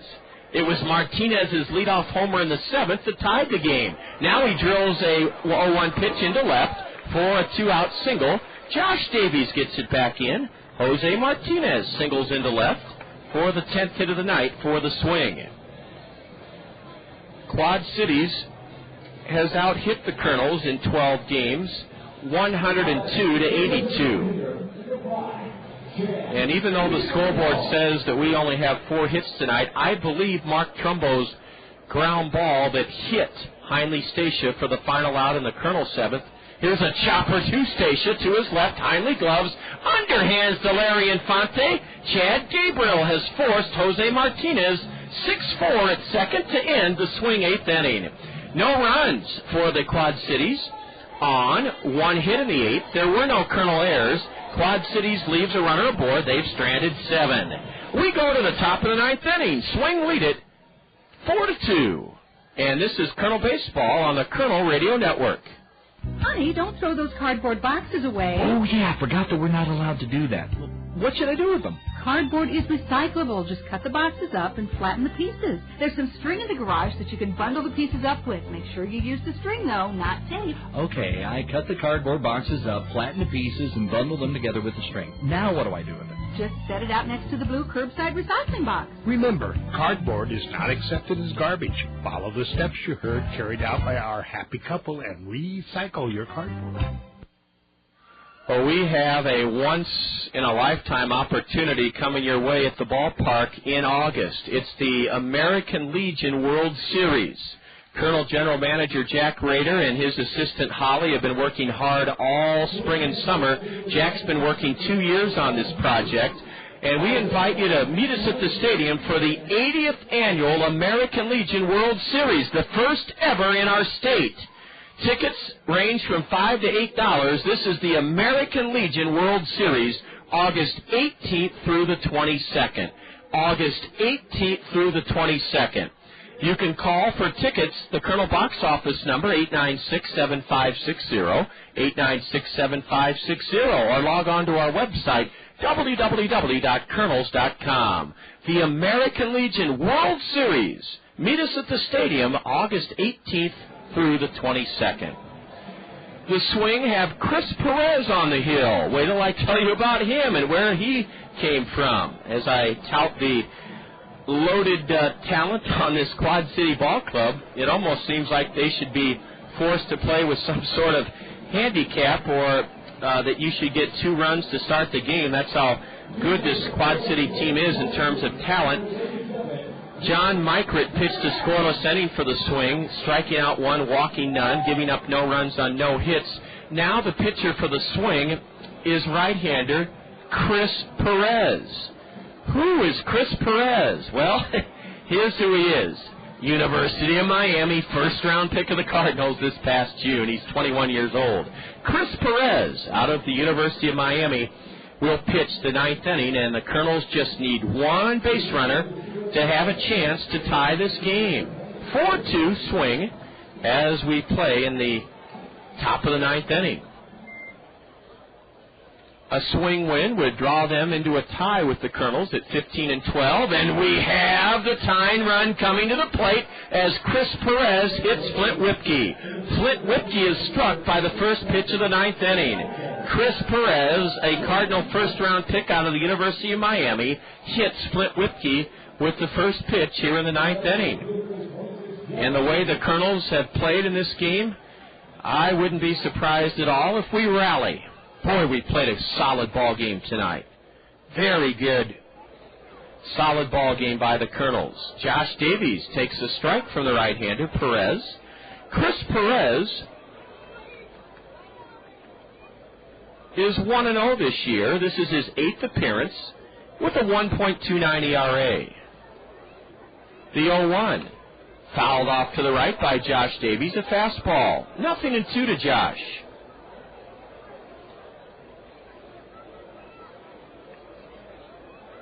Tomorrow night's game will be heard on our sister station, 1450 KMRY. And the Ask the Manager show with Colonel Skipper Bobby Magianis will come your way at 6:40 here tomorrow evening. A curve is inside to Davies. Ball 1 from Chris Perez. 7 innings pitched. He's given up 2 runs on 6 hits. The right-hander delivers. Ground ball base hit into right. Flint Whipke will stop at second, and the right fielder bobbles it, but picks it right back up. How about Josh Davies on a 1-2 delivery from Cardinal first-round pick Chris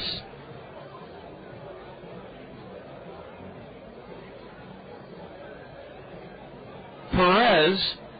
A line drive into right, and the Colonels have the tying runs aboard with nobody out here in the top of the 9th inning. Madison Edwards has scored both Colonel runs this evening. Madison Edwards gave the Kernels the lead in the 7th inning as he scored on a balk charge to relief pitcher Matt Trent. I'm not so sure that Madison will be bunting. And the reason I say that is sometimes Bobby Magallanes likes to do just the opposite of what the defense is expecting. Madison's had such a great night at the plate. He's not bunting. Ball one high and outside from Chris Perez. Kernels have the makings of a rally going here in the top of the 9th inning. Whipke was hit by the first pitch from Perez. Josh Davies grounded a base hit into right on a 1-2 delivery. Now a wild pitch off the glove of the catcher, and the runners go to second and third with nobody out. Whipke to third, Davies to second, and the Kernels have the tying runs in scoring position with nobody out here in the top of the 9th inning. No ruling yet by the official score. So for right now, I'm going to charge Chris Perez with a wild pitch. Second and third, nobody out, and it's 2-0 to Madison Edwards. Strike one at the knees, a fastball from the right-hander. 6'4", 210-pounder Chris Perez. Out of Miami. Whipke at third, Davies at second. The 2-1 to Madison. Low ball 3. 3-1 to Madison Edwards.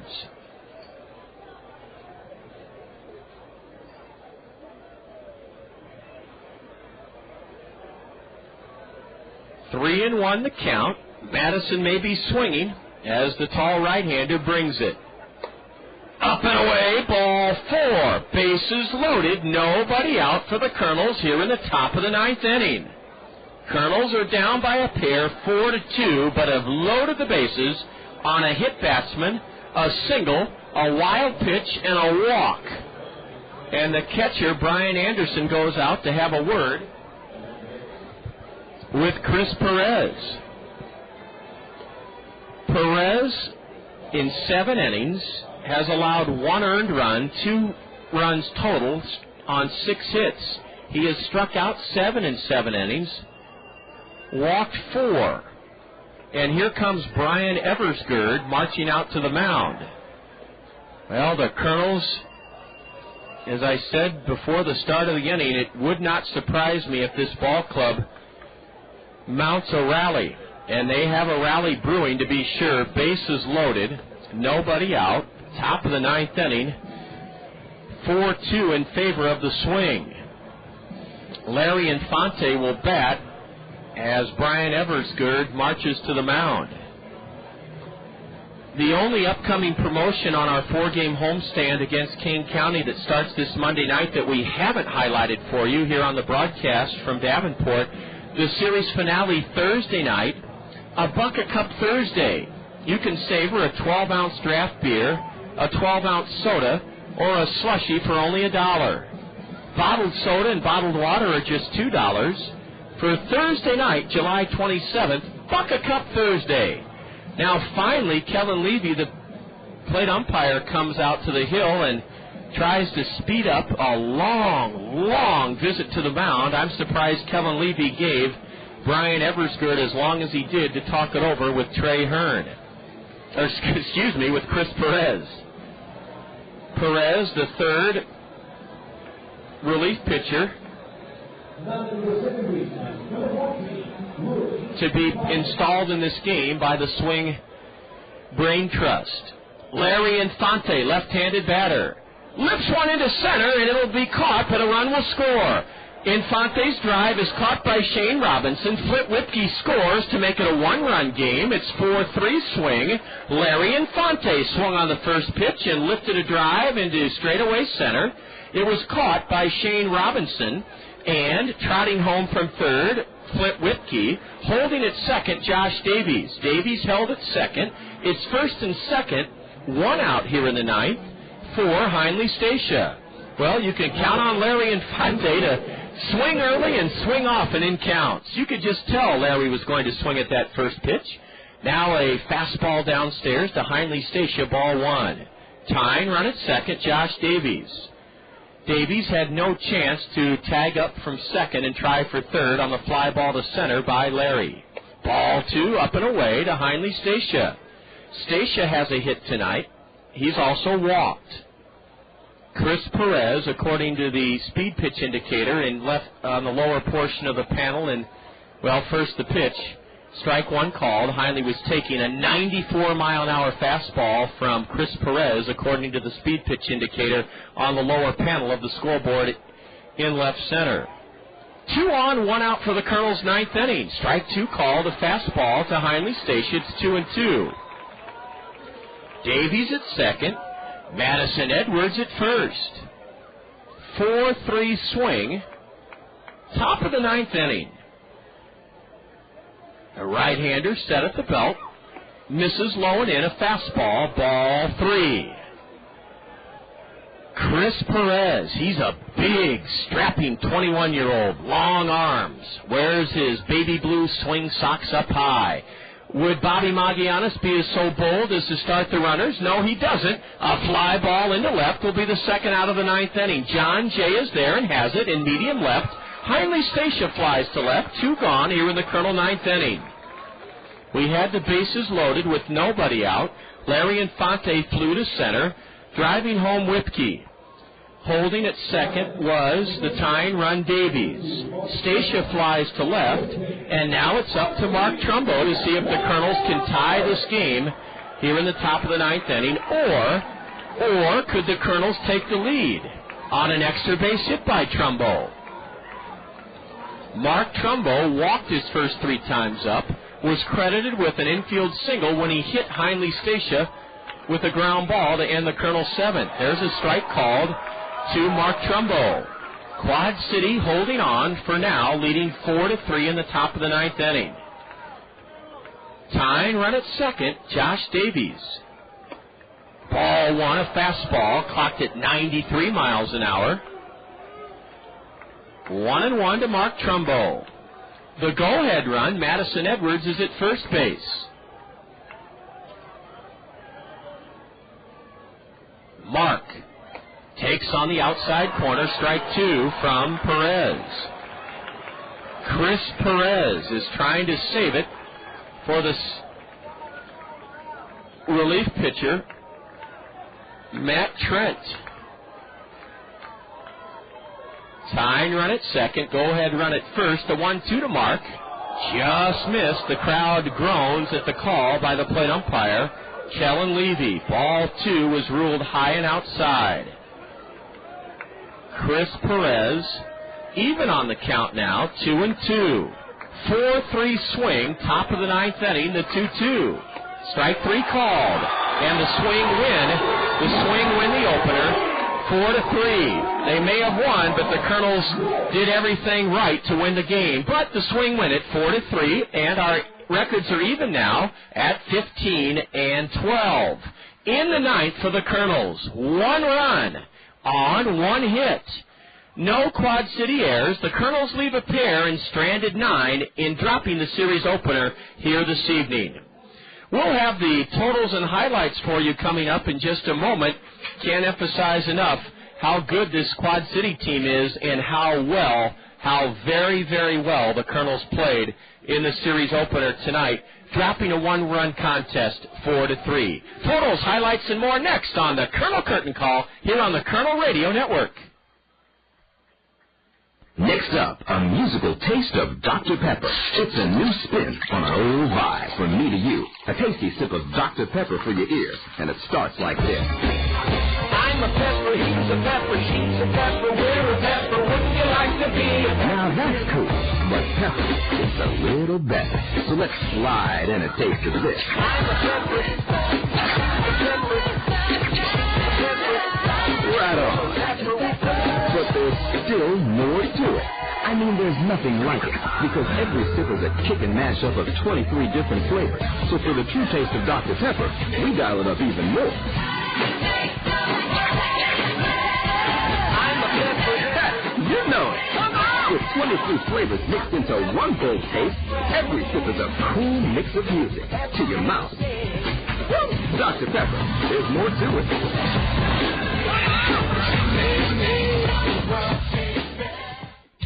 Your home is a place for savoring all the good things in life.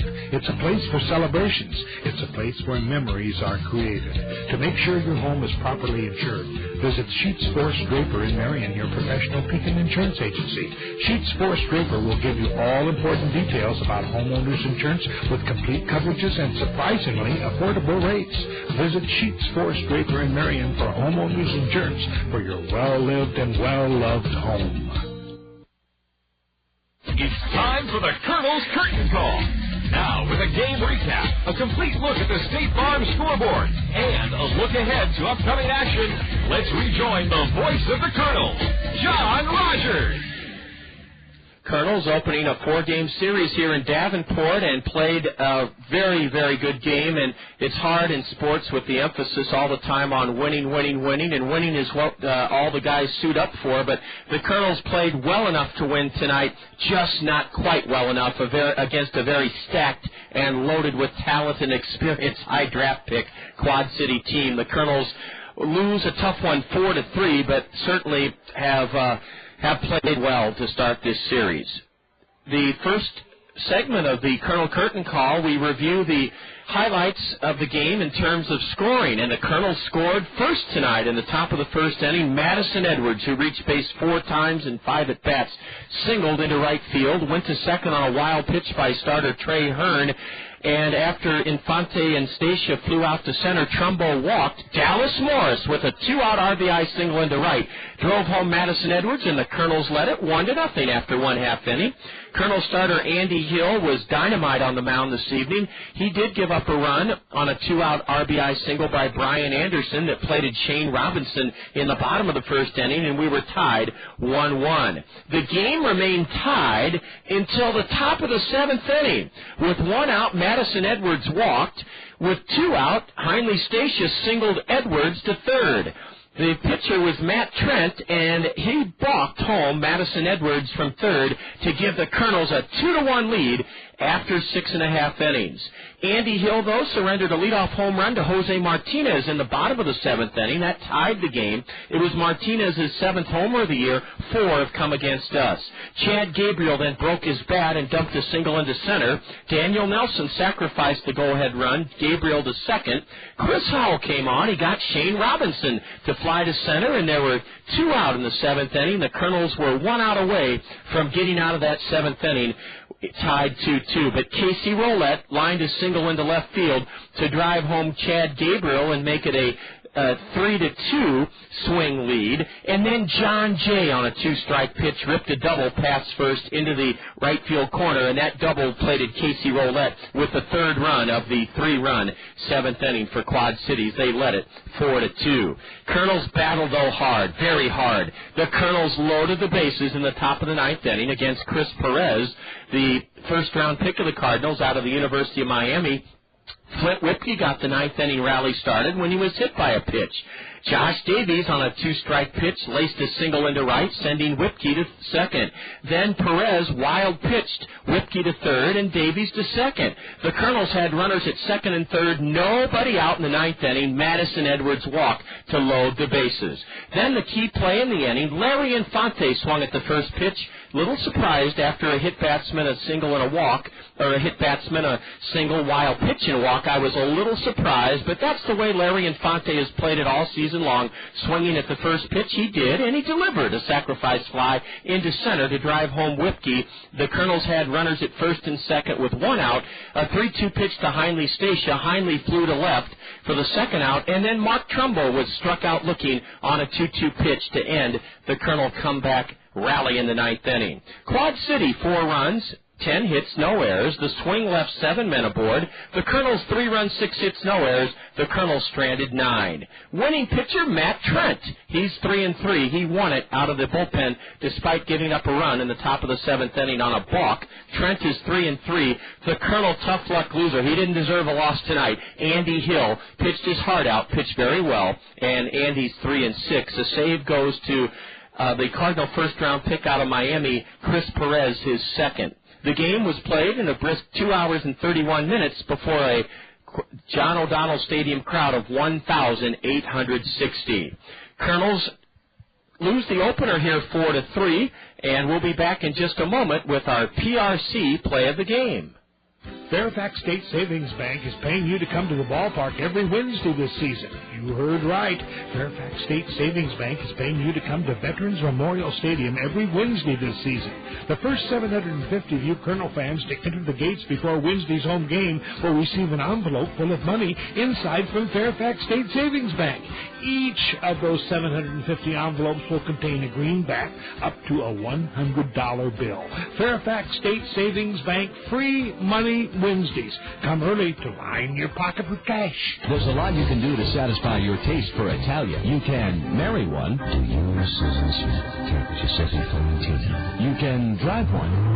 Or you can go to Zio Giano's and feast on Zio's homemade bread, pizzas, and pasta, authentically prepared in Zio Giano's famous Italian style. Zio Giano's for the hometown taste of Italy. Come to Zio Giano's, the pasta makes you Zio. Come to Zio Giano's for real Italiano. Come to Zio Giano's, the pasta makes Quad City rallies for 3 in the bottom of the 7th when the Kernels had a 2-1 lead going to the bottom of the 7th. But the Swing scored 3. The Kernels come back with 1 in the 9th. 1 too short as the Swing win the opener here, 4-3. Time now, thanks to PRC, to enjoy our PRC play of the game. PRC is proud to support the community where their employees live and work. And in this case, this season, PRC's Community Care donates $25 to the Haycap Food Reservoir in their Home Runs for the Hungry campaign. For every Colonel home run socked this season, PRC's Community Care puts forth $25 to the Haycap Food Reservoir. The Kernels did not homer this evening, but have hit 54 out of the park this year, and that means PRC's Community Care has donated $1,350 to the Haycap Food Reservoir. Our PRC play of the game, Bryan Anderson, in a 1-1 contest, doubled down the left field line in the 4th inning off Colonel starter Andy Hill. That brought Tyler Greene to the plate. This is our PRC play of the game. Tyler spells his last name Greene. There is an E on the end of it. Tyler's a right-handed batter with an open stance. He was playing at Palm Beach in the Florida State League, was struggling there, so the Cardinals moved him here to the Midwest League, and he hits one high and deep to left, back at the wall. Davies reaches up and has it. Terrific catch by Josh Davies on the warning track, just to the right of the 343-foot sign down the line. Tyler Greene, his bid for a home run, or at least an extra base hit, was turned aside on a dazzling running catch by left fielder Josh Davies. Yes, and that's why we chose Josh Davies' dazzling catch as our PRC play of the game. It took a run away from the Swing and kept the score tied 1-1 in the bottom of the 4th inning. That's our PRC play of the game. On the heels of Quad City series opening victory 4-3, the Swing have now won 8 of 13 against our Colonel Ball Club this season. We'll be back in just a moment and have a complete look at the afternoon and evening action on the State Farm Major League scoreboard. The hottest feature in beautiful Veterans Memorial Stadium is the coolest place. It's the Whirling Waters Home Run Hot Tub. How can you and your friends relax and splash it up from the most coveted spot at the ballpark? Simply register at Center Point in Westdale Mall, and listen, if you're selected as the winner, you'll enjoy the ultimate entertainment experience. AquaJet Stream Comfort atop the left field wall in the Whirling Waters Home Run Hot Tub. Brought to you by Westdale Mall and Whirling Waters. Your chance to splash it up. Did you know that Honda has the highest fuel economy average of any automobile company in America? Randy Kill Honda in Cedar Rapids is proud of their Honda dealership, and for good reason. Just listen to this list of remarkable awards for Honda vehicles. The Ridgeline, voted the 2006 Motor Trend Truck of the Year. The Honda Civic, voted 2006 Motor Trend Car of the Year. 2006 Car Driver voted the Honda Pilot as the best large SUV and best overall value of the year. Add it to the Honda Odyssey, Car Driver's best van for 2006. It's easy to see why Randy Kill Honda is the home of confidence and continues to offer the best value and lowest prices on your next new Honda. Check out the large selection of fuel-efficient pre-owned vehicles, too, online at randykeel.com. Randy Keel Honda, where they treat you right. John Rogers, glad you're with us here on the Colonel Curtain Call. The Kernels play very well, but lose tonight 4-3, and the Kernels and Swing now have identical second-half records of 15 wins and 12 losses. We'll do battle here tomorrow evening, and we'll tell you about that game in just a moment. Right now, though, we turn the spotlight on the State Farm Major League scoreboard here from Davenport. It's sponsored by State Farm Insurance agents Dale Thompson, Brad Dunn, Al Shetler, and Gary Shubat. Let's begin with the American League. There were 3 games played this afternoon. At Comerica Park, the Tigers tamed the White Sox 2-1. The Twins at the Metrodome knocked off the Devil Rays today 6-4, and it was the Red Sox derailing the Rangers 6-4 at Fenway Park this afternoon. A contest this evening at Skydome, Rogers Center. In 11 innings, the Blue Jays outlast the Yankees 5-4. They're in the bottom of the 6th inning at Kauffman Stadium, and our parent club, the Angels, trail the Royals 5-4 in the bottom of the 6th inning at Kauffman Stadium. 2 games this afternoon in the National League on the State Farm Major League scoreboard. At Wrigley Field, the Cubs knocked off the Astros 4-1, and at Great America Ballpark in the Queen City on the banks of the Ohio River in Cincinnati, the Mets took down the Reds 4-2. Tonight, at Dolphin Stadium in Miami, the Pirates vanquished the Marlins 5-3. They're in the top of the 4th inning at Chase Ballpark in Phoenix, and the Diamondbacks lead the Dodgers 3-1 in the top of the 4th. No score in the bottom of the 2nd inning, the Padres and Giants at AT&T Ballpark in San Francisco. And that's the scene in the Major Leagues, State Farm Major League scoreboard, brought to you by State Farm Insurance agents Gary Shubat, Dale Thompson, Brad Dunn, and Al Shetler. The Kernels will try to even this series at a game apiece after a 1-run defeat tonight, 4-3. Quad Cities will be playing at 7 o'clock here at John O'Donnell Stadium, and you can catch all the action on 1450. We'll be on KMRY tomorrow evening with the Ask the Manager show at 6:40. 6:40 is the South Slope Communications Triple Play show time tomorrow evening, and you'll hear it on 1450 KMRY. Tonight, here in the zone, the Swing scored 3 in the bottom of the 7th to erase a Colonel 2-1 lead. The Kernels rallied, load the bases with nobody out in the top of the 9th, scored a run, but fell 1 run short, and the Kernels bowed to the Swing 4-3. It was a pleasure bringing you the action, and this is John Rogers wishing you a great Thursday evening from the banks of the Mississippi.